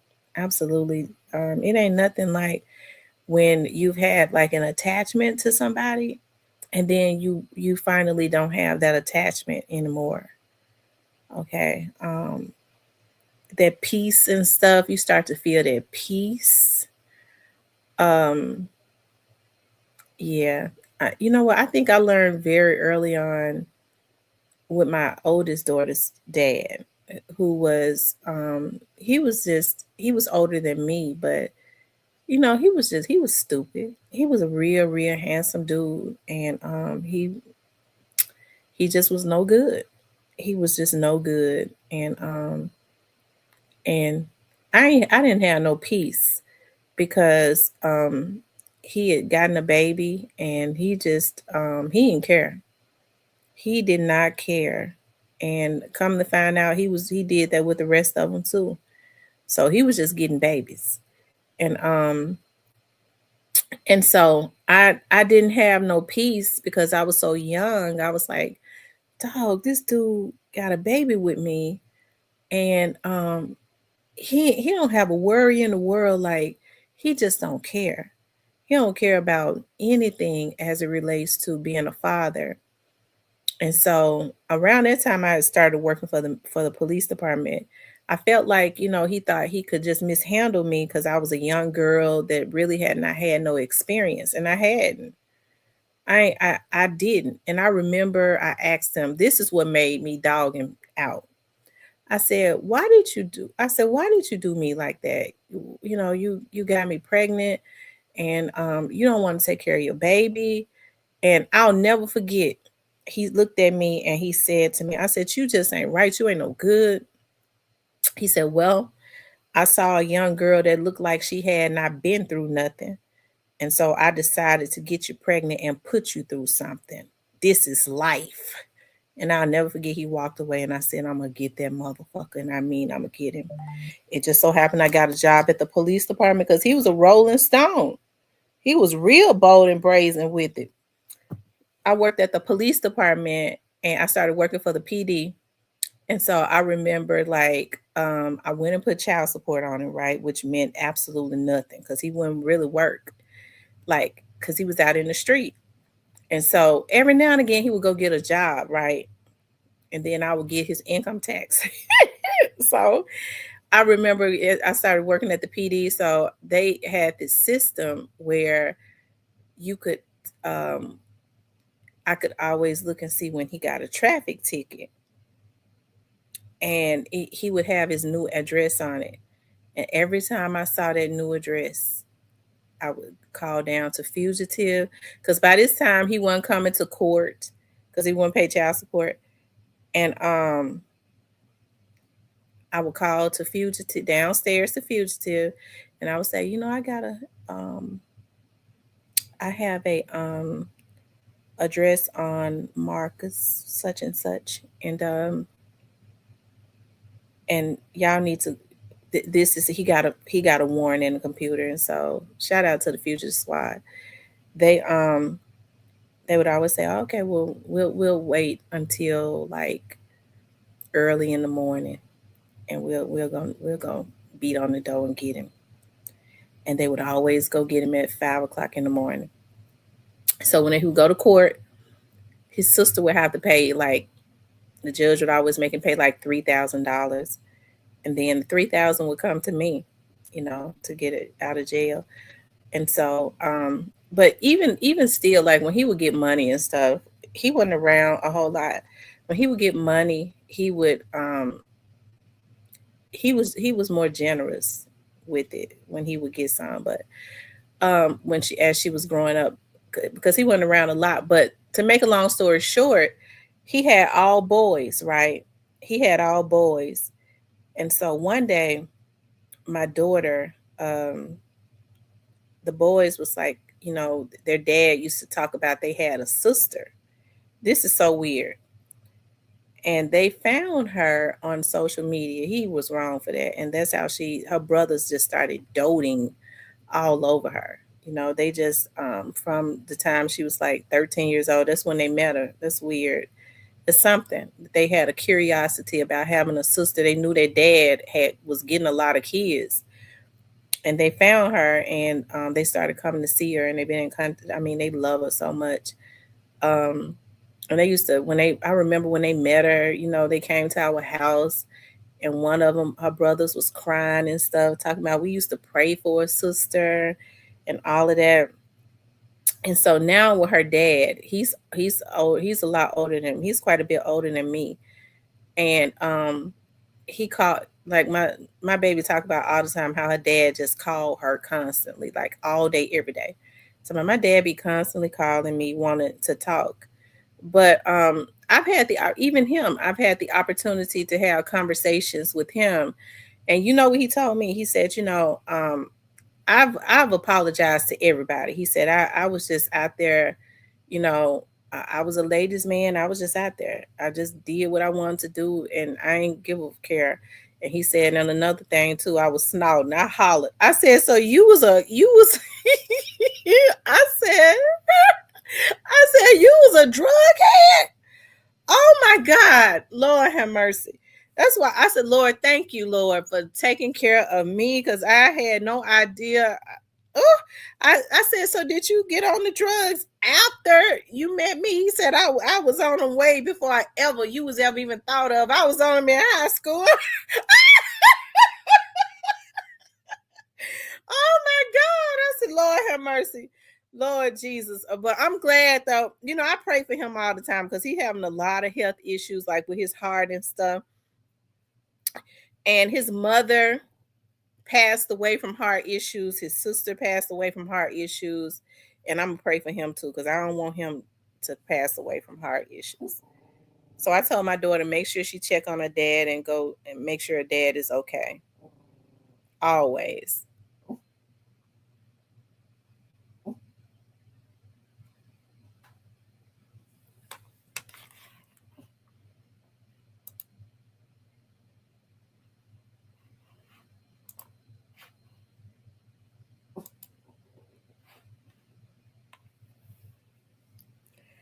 Yeah, he was a devil to say such. He sure said that to me, and he had his, and because he said that to me, he had his.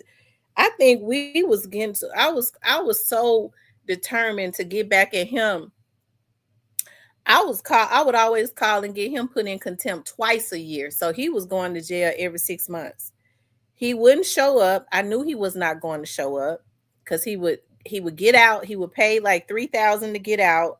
They would send the whole 3,000 to me, and then he wouldn't pay no more. So 6 months go by. You could call. He ain't made a payment. We're gonna put him in contempt. We're gonna give you a court date.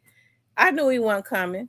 So at the begin I'm gonna tell you, in January and in December, I always got $3,000 from him, and his sister was the one that had to pay it. Okay, so I know she got tired of paying that $6,000 a year.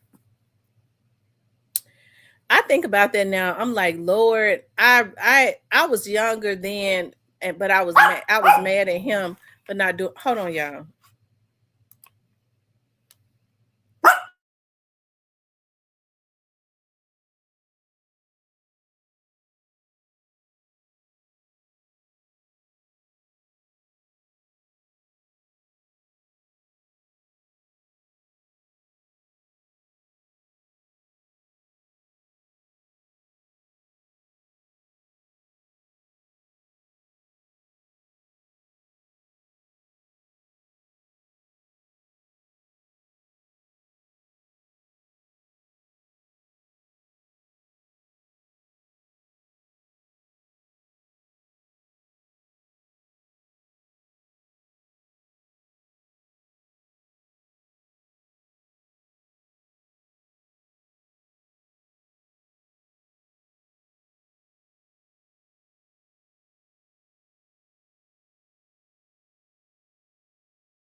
Um, Black Barbara said he was a devil. Yeah, I put that devil through hell though.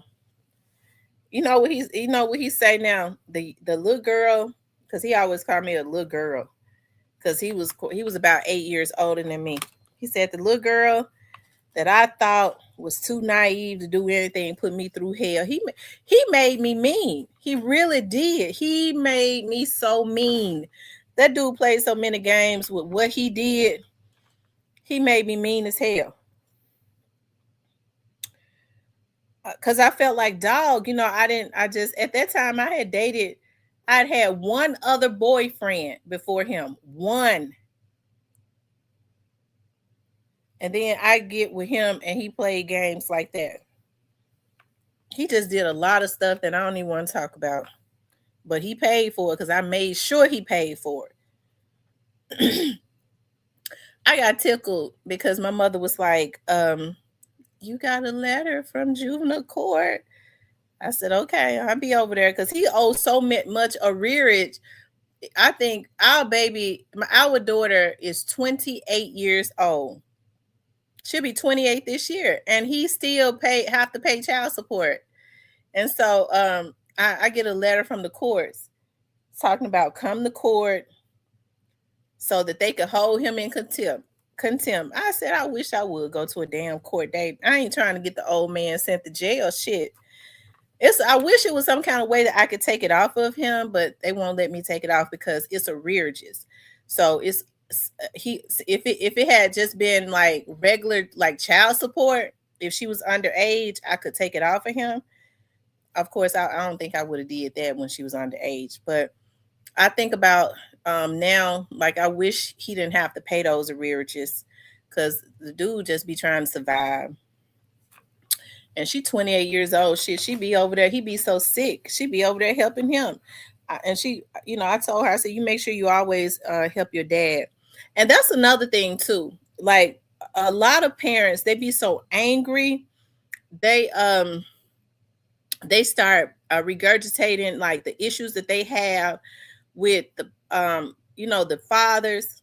They they be cussing the fathers out, telling the kids your daddy don't love you, this and that. I would never tell my girls that, because what a lot of women don't understand is when you tell your daughters that your own daddy don't love you, that makes them feel like, dog, my own daddy don't love me. They start to seek out love from little boys and men and stuff. So they have like this what's the word, this deficit of love from a man. They feel like my father didn't love me, and so they seek out love in other places. So I would never, regardless, as far as me, now I had issues with, I cussed them out like dogs, but the reason that my girls can have good relationships with their fathers is because I never told them, I never spoke illy about their dads to them.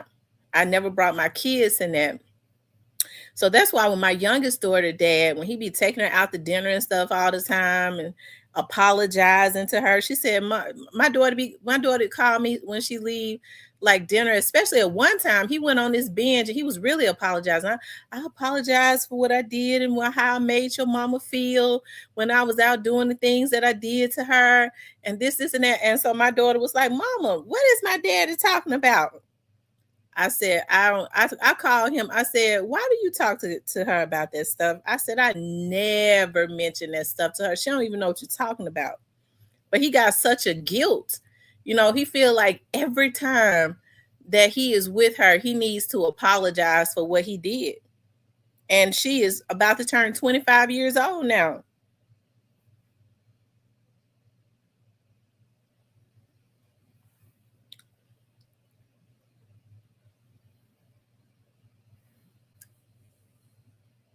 So I think, because I think a lot of these men, they love their kids, but they be having other shit going on. Like I never would have known that my oldest daughter's father called himself. He said he was snorting. I hollered.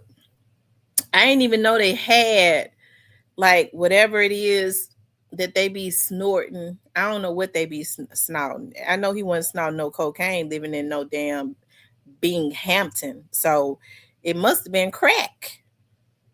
He swear he ain't never did no crack, but what was he putting up his nose unless he lying to me?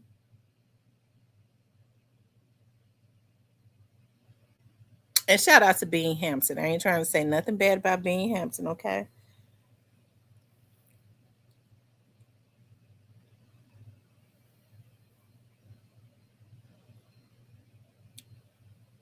Even with him, that's why I don't understand what's going on now.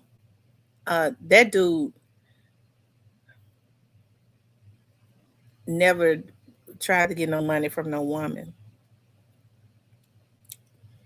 Even he didn't try to get no, and he said he had all this shit going on. I had no idea. Okay. Because whenever we was together, I guess he was a functioning. I don't want to be talking about him because I'll make fun of him a little bit just to be fun, just to make a little fun of him. I told my daughter, I'm gonna go. I told him, listen, he told me I was messing with him one day my daughter called me. She was over there with him. I said, "Oh man, I need to put some insurance on you." Yeah, you need to do that. Go ahead, put some insurance on me. He said, "Yeah, go ahead and put some insurance on me, because when I die, you can get some of that money I owe you." I said, "That's sure a good idea. I think I'm gonna go ahead and do that."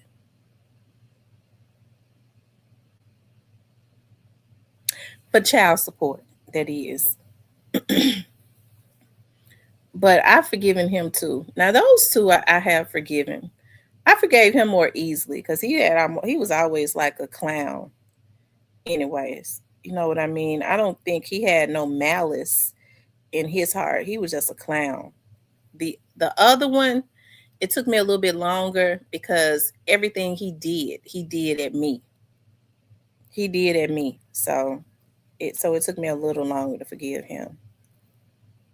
He couldn't take that I left him. And I did. And I ain't had no issues with it. I walked right off and left him. Got me another man. And all them years, he wasn't able to get over it.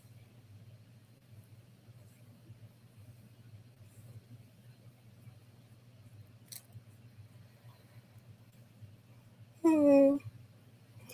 Mm.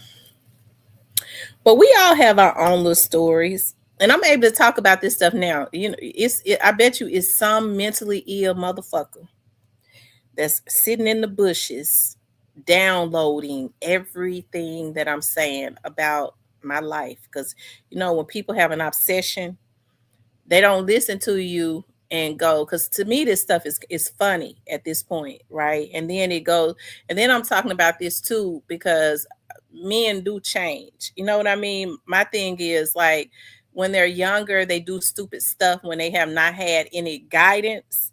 And then as they get older, and a lot of times they carry guilt with them anyways when they're doing that shit. They carry a lot of guilt with them. And then when they get older, they're mature enough to speak about the guilt that they've carried and the mistakes that they've made, right?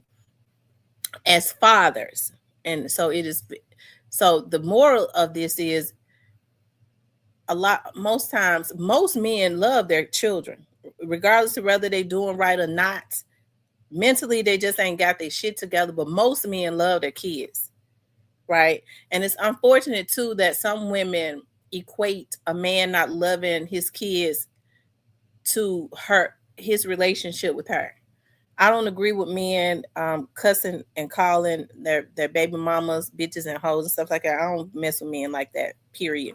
But as for, women that's taking care of their kids and all of that, this is a mother of your child, right? And you degrade her like that. But some women will equate, well, if he don't want to be with her, he don't love his children. I think women should not do that, because it ain't got nothing to do with her. When two people can't get along, they supposed to be able to part just like they came together and go on with their lives. If they got kids, they should be able to raise their kids. And it could be vice versa. Some men will not do anything for their kids if the mama is not, if they can't get, if she won't lay up with him. And that's not cool. So I think, people shouldn't be so selfish when it comes to kids, because kids need to be, especially mentally. I think kids should always be protected mentally. And that's something that I always try to do. Protect my babies mentally, constantly build them up. When they spoke about their fathers, because I told my girls I love them, and all the time. I made sure I validated my girls. And when they would ask me, because my oldest daughter used to ask me all the time, "Do my dad love me?" I would say, "Yep, sure do. Loves you very, very much." And he wasn't even coming around at that point. He was so sorry at a point in his life. He would make sure he called in January, because all of his children had bronchitis and asthma that they suffered with really bad. He would call, "How is she doing? She didn't suffer." And then he would call after the winter was over. "She didn't suffer with asthma or nothing." Like, she was like, "No, she grew out of her bronchitis. Like, she grew out of it really early on, thank God." "Oh, okay. All right." And then sometimes he would call, to try to see where my head was at, and I didn't want him, period. And so then he wasn't calling no more for a long time. He was one of the ones too. Now he's sitting over there sick, but we praying for him though. Okay.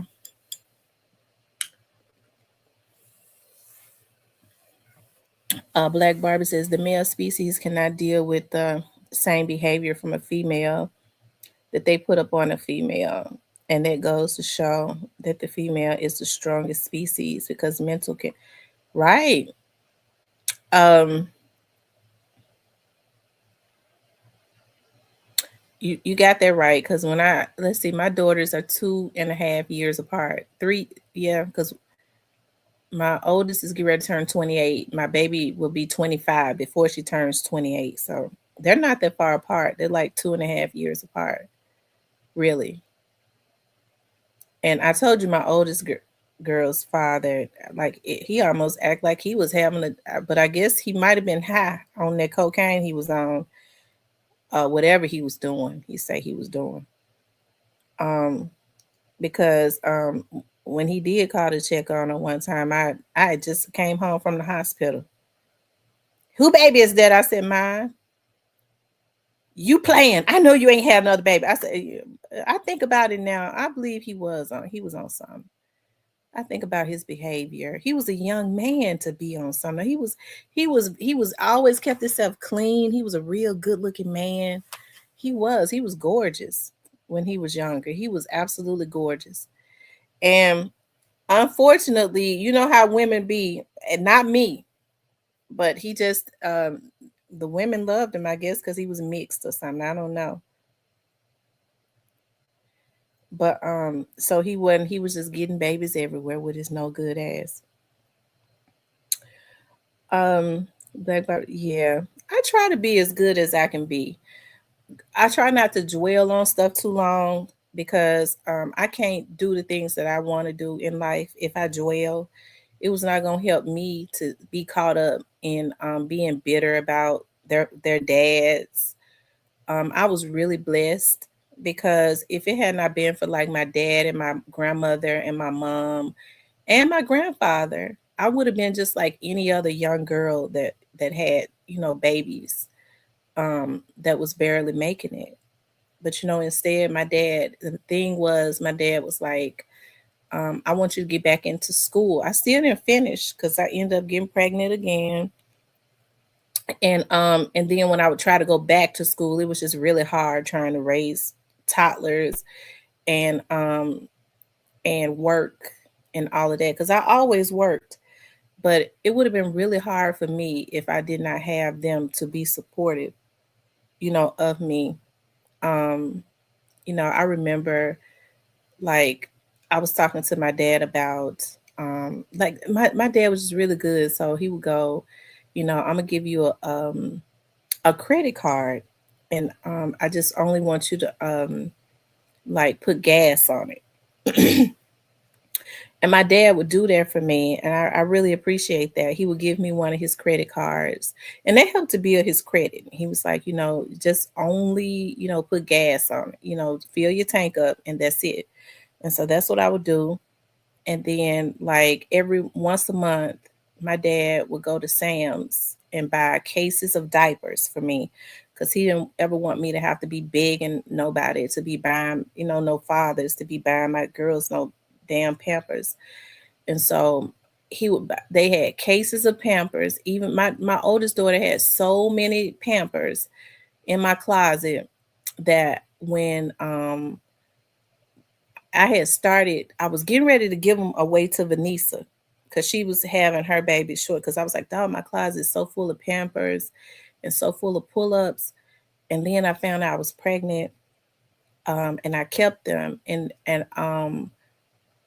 then so he had bought so many, it just carried over to my second baby, with pull-ups, and she already had pull-ups and stuff by the time she got into pull-ups because my closet was stocked up.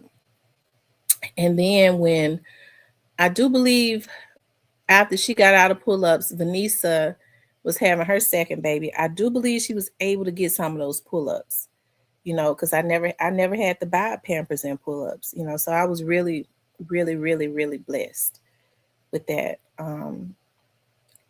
with having support, you know.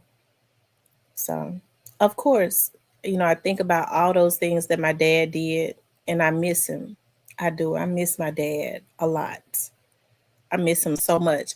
As an adult, I didn't have to borrow money or anything from him because I made sure, and my dad was trying to put me in a position where I could be a business owner and create some wealth for myself and my kids, right? Um, and I think he wanted to do that with all of his daughters. So, so when I see people on here making fun of me talking about I miss my dad, you could tell who those who ain't never had no love in their life. Because I sure had a lot in mind and still do. And I thank God for it. It's so unfortunate when people grow up. Um, so when they say you looking for love, I don't have to look for it. I've always been loved, filled with love, filled.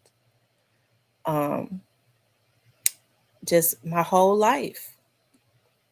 And my mom and them did it with my children, my sister. So that's why it's easy for me to walk away from stuff that don't feel good because I know what love feels like.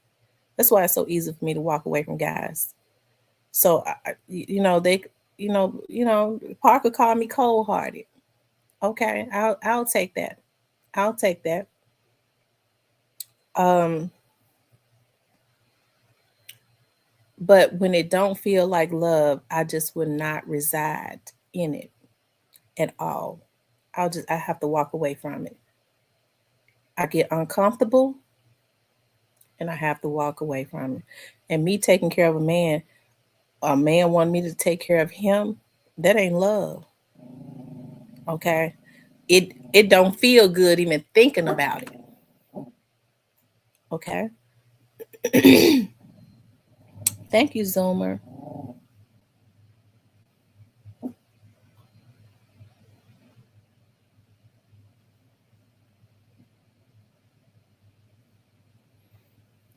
I just had to cut off a guy recently. I sure did like him. But he was not getting it. And I've never really talked to guys younger than me. He's like 45. So, oh shit. He's like 45. So, I'm a couple years older than him. And he wasn't getting it. He just was not getting it. And I'm not getting ready to teach no man how to get it. I'm not going to teach no man how to get it. And I liked him too. Like, I think it was more of it might have been more of a lustful thing.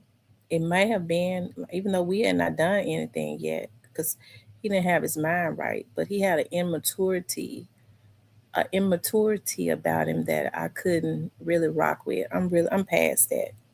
I'm way past that. I couldn't get with that at all. He and I ain't gonna try to make him catch up. I'm far beyond that. But he a cool person though.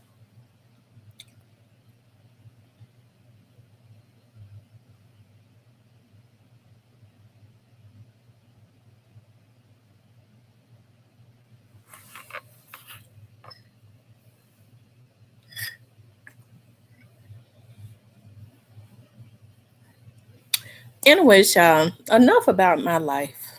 I didn't gave people enough information, child. The obsessed. Now, a normal person that's healthy, whatever we talked about, we talk about it, we laugh about it. I shared a few little things. They might not even think about it no more. But a person that's looking for some type of leverage on you that has an obsession, they download. Because see, what I talk about, I don't give a damn, okay, about nobody knowing. That's the difference in me and a lot of people. I don't talk about stuff that I care about people regurgitate, okay. And it ain't, it's just because it's private. But stuff that I don't care about people knowing, and is I just talk about it because we all the same. I don't really care. It ain't nothing to download.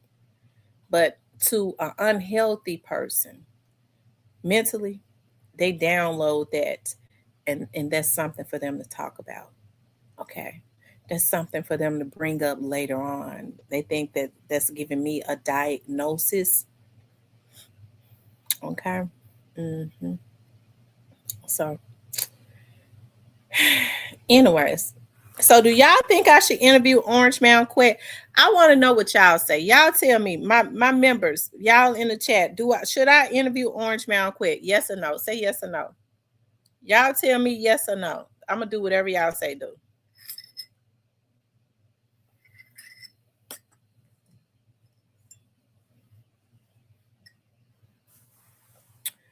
Y'all tell me what to do. Okay, Joy says no. Joy says no.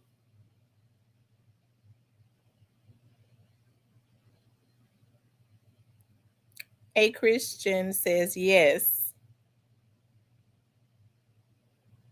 True Bleed says no.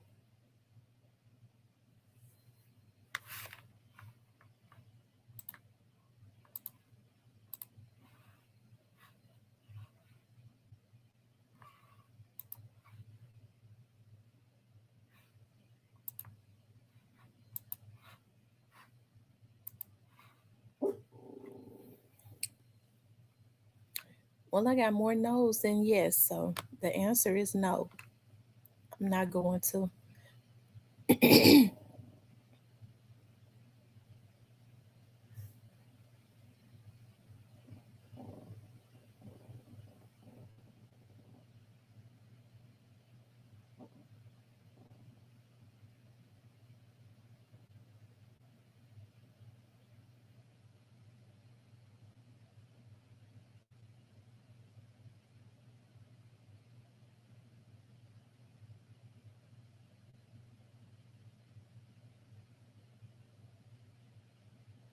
I got to call a friend of mine that worked for the credit bureau. I got a notification that they had blocked an inquiry on my credit report. Huh? I wonder why these people get around here and start trying to run folks' credit reports, knowing that that's illegal. I mean, I got a notification on my phone, and in my email just as bold. We just blocked a credit inquiry on you. I ain't applied for shit. Somebody is trying to get my credit report. So I have to call a friend of mine at the credit bureau because you do know, people think that you can't talk to somebody at the credit bureau. You can, so that they can tell you exactly, because it'll vaguely tell you on, like, if you have folks monitoring, a company monitoring your stuff. But it's good to reach out to the credit bureaus too, so you can start the process of trying to get that company shut down, and then the credit bureau will work with you if you file a report with the FBI too. But it's usually some crook that call themselves a damn credit counselor that has gotten your social security number some kind of way, and they illegally running your credit report. He said, "Where the dogs at?" I know, right?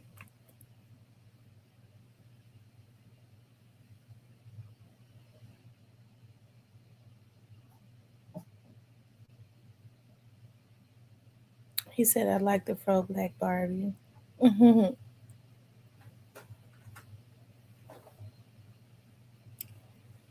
It is so cold out there. It is so cold. I opened the door, getting ready to take the garbage out, and the wind blew me back in the house. It is so freaking cold. I ain't gonna lie. Everybody talking about where the women at, when the snow, since the snow been out here, they ain't been the ones getting out. We gotta take our hats off to the men, because they've been the ones shoving up the ice, and you know, um I had a big hunk of ice on my windshield. I tried to push it off, it wouldn't go off, so I had to ride with ice, a big hunk of ice. I had to lift my head up to see out the damn window until it just started. The wind started, I guess, to melt it down. I don't know. So I did need a man for that. I need a man to clean my windshield.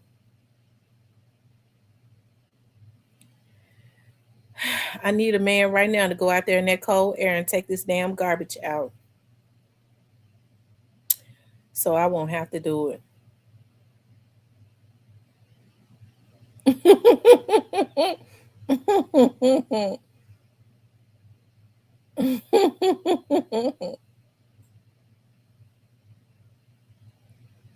I've been seeing that they like, what are women at? Not one woman has been stuck in snow.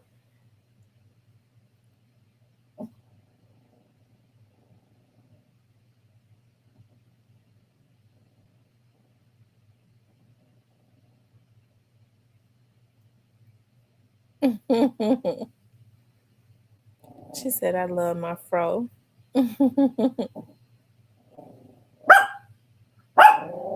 Remy, wait, stop.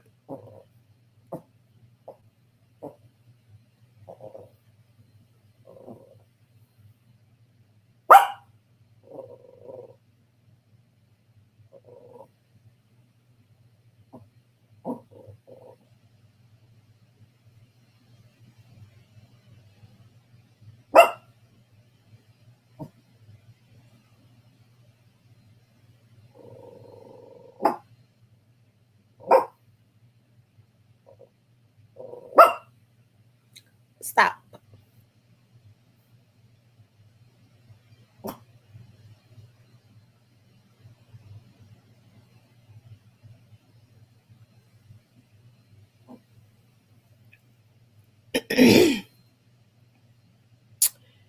Anyways, y'all, what y'all gonna be looking at on TV today? I need to call my hairstylist. I'm trying to decide, like, do I want to get my twist back, or do I want to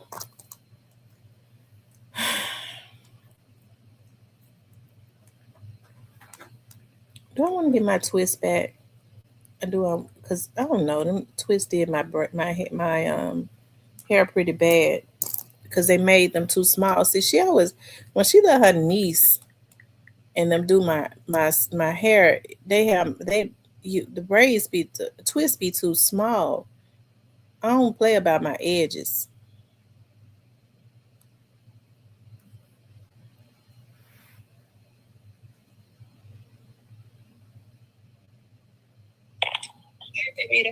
Hey, what you doing? How you doing? Good.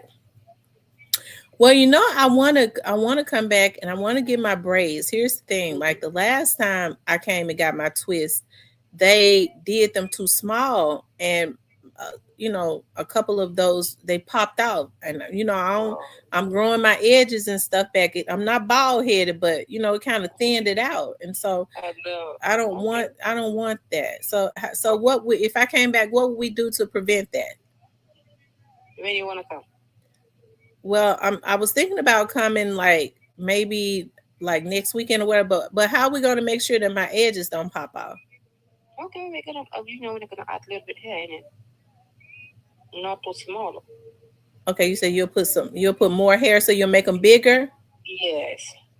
Okay, so what you think about the knotless braids? What you think? Yeah, if you can Is do that that. better? Is that better than the twist? They same for me. But the knotless is good because they're gonna make your hair grow. You know? They're gonna make my hair grow more. Okay. Yeah. Okay, so we're gonna do the knotless. This time. Okay. Okay, we're doing the knotless this time. Okay. Okay. All right. So I'll see you next Saturday. No, Okay. so so do you want me to come to your house or you want me to come to the shop? Okay. If I get there early, you gonna do my knotless. I like it when you do my hair. Okay. So what time you want me to come? Well, you want me to come Sunday? Okay, you want me to come early? What time? Okay, all right. I'll see you then. Bye bye. All right, y'all.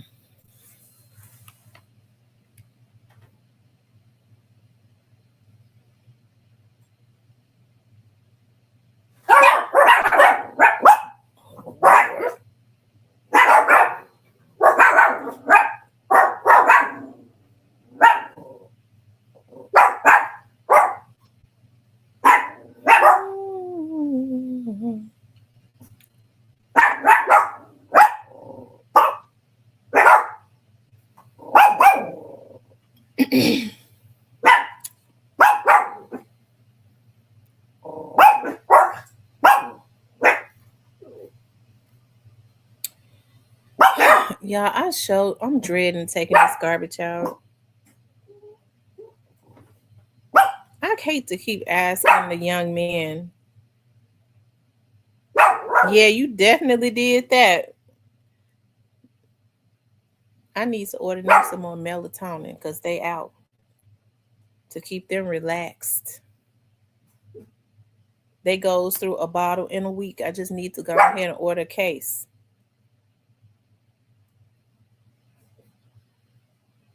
because they sure got a lot of energy.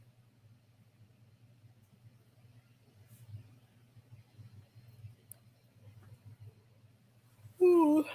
Anyway, y'all, look, I'll be looking for the video that I'm gonna put out. I'm probably gonna come on a little bit later. I need to go ahead. I can't stand this garbage sitting up in my house. I can't take it. It's got to go. That wind, I guess I'm gonna have to put on my hat, my boots and all that shit so that I can and y'all, we made, for those of you all that were not able to get on the praying line this morning, maybe we'll do it again like at like 7 o'clock tonight or 6 o'clock tonight. I would take out the trash for you, Miss T, if I could. I know it. I appreciate that.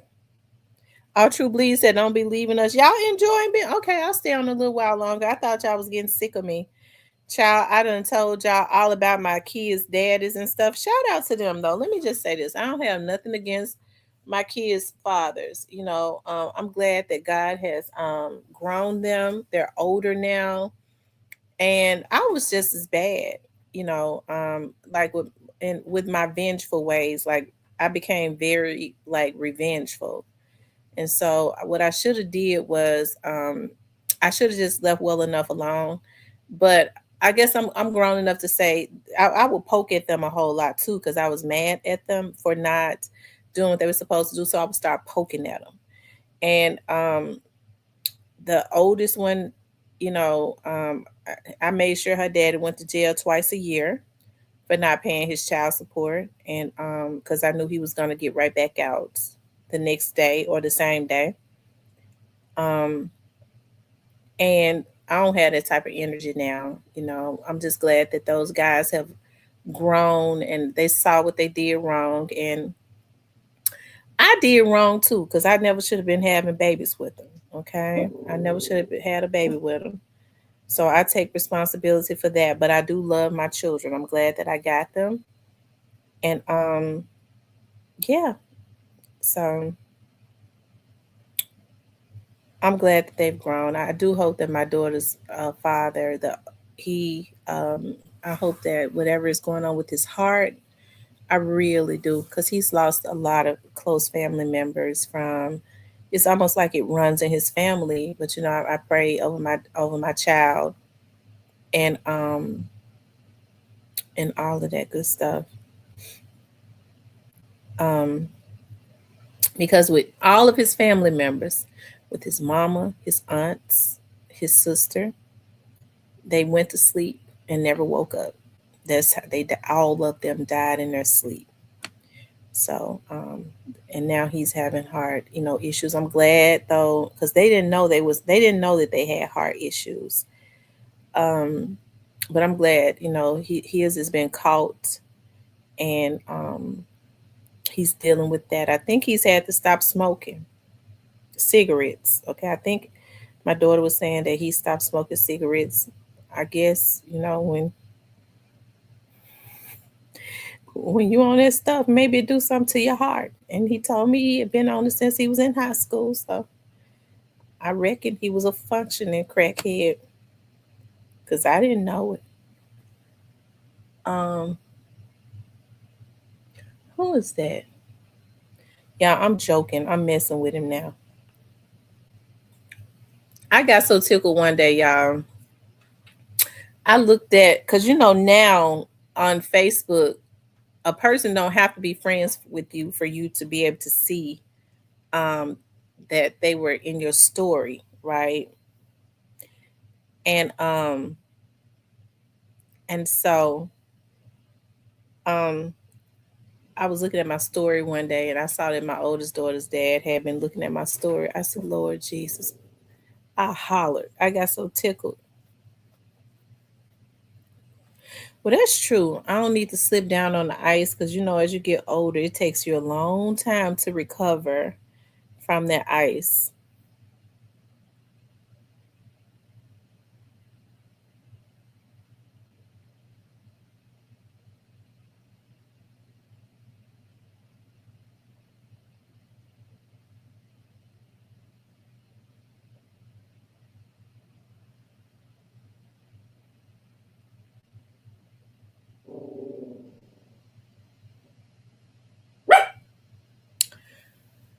Yep. And it's still out there. And I'm gonna tell y'all why it's taking so long, like because it's sleeted and then it snowed. So and that ice froze and it's thick because it was a lot. Let me see. And it's only 19 degrees. That's not enough heat to melt ice. Um, I would like to know what the forecast is gonna be. Okay, so it's gonna get up to 20 today. It's gonna get up to 23 today. Tomorrow is gonna be it's gonna get up to 30, but it's gonna be cloudy. And then Monday,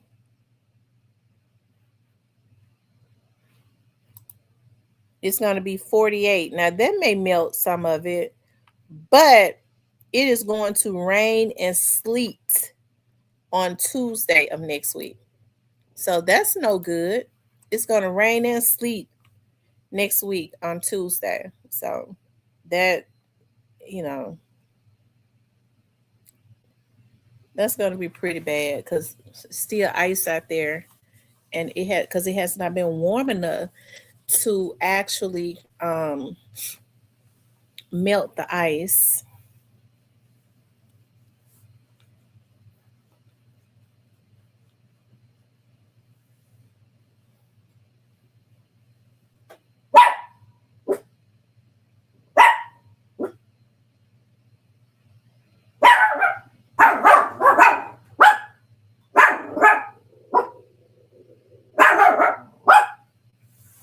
Yeah, hold on one second. Hold on.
Okay, y'all, I'm back. I had to get my eggs.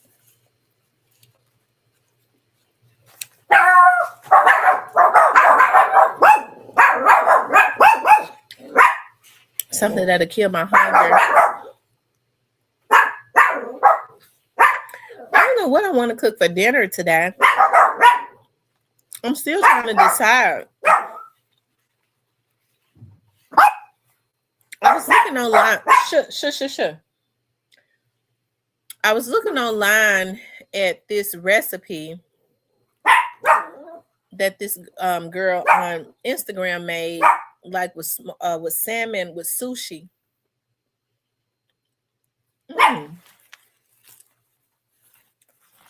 I wish I remember which channel it was, because I think I want to do something like that. I think she took the rice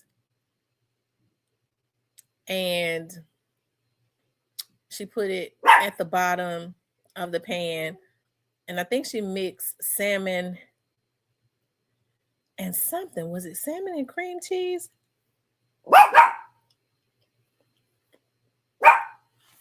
Mm-hmm. It looked good. I don't want the recipe to be wrong. I'm gonna try to find it. And it was like a sushi. Of course, it was cooked salmon though. So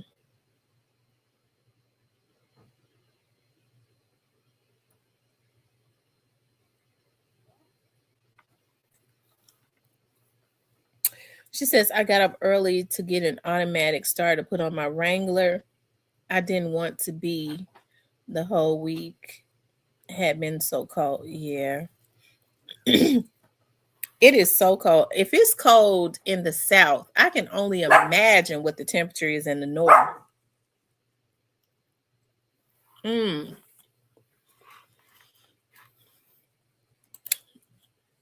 wonder how many, let me see how many degrees it is in Chicago.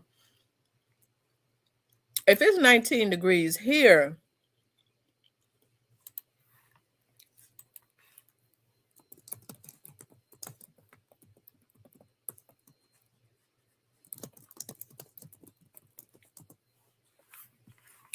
that means it, oh my God. They're saying it's 51 degrees in Chicago. That is so hard to believe.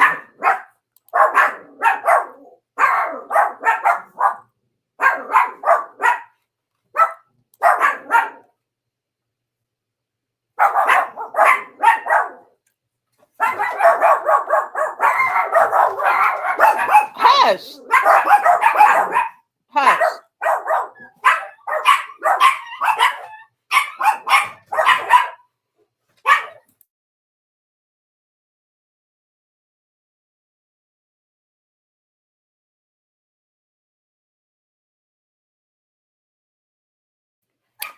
It's hard for me to believe that it's colder here than it is in Chicago. Should it be 51 degrees in Chicago in the summer?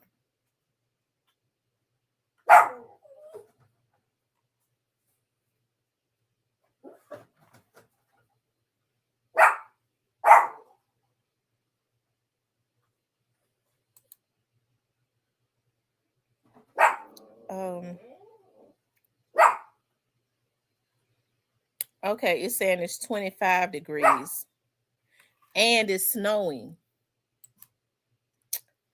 So they're saying it's another would say it's 25 degrees and it's snowing in Chicago.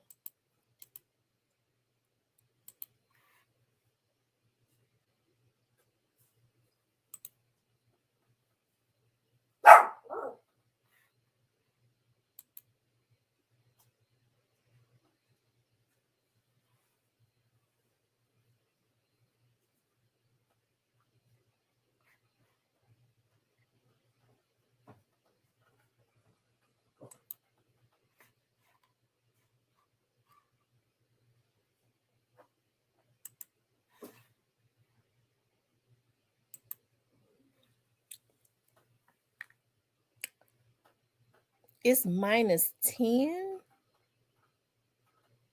Oh my God.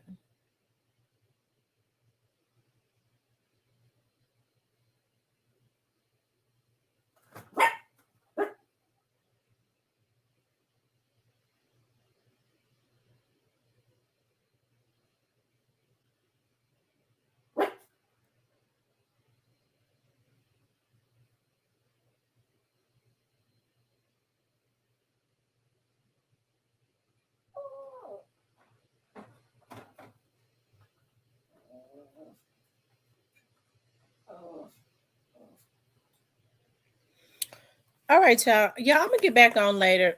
I gotta take this garbage out. I want to get this garbage out of here. I can't take it. Anyway, you all, I love you all. I'll talk to you all a little bit later.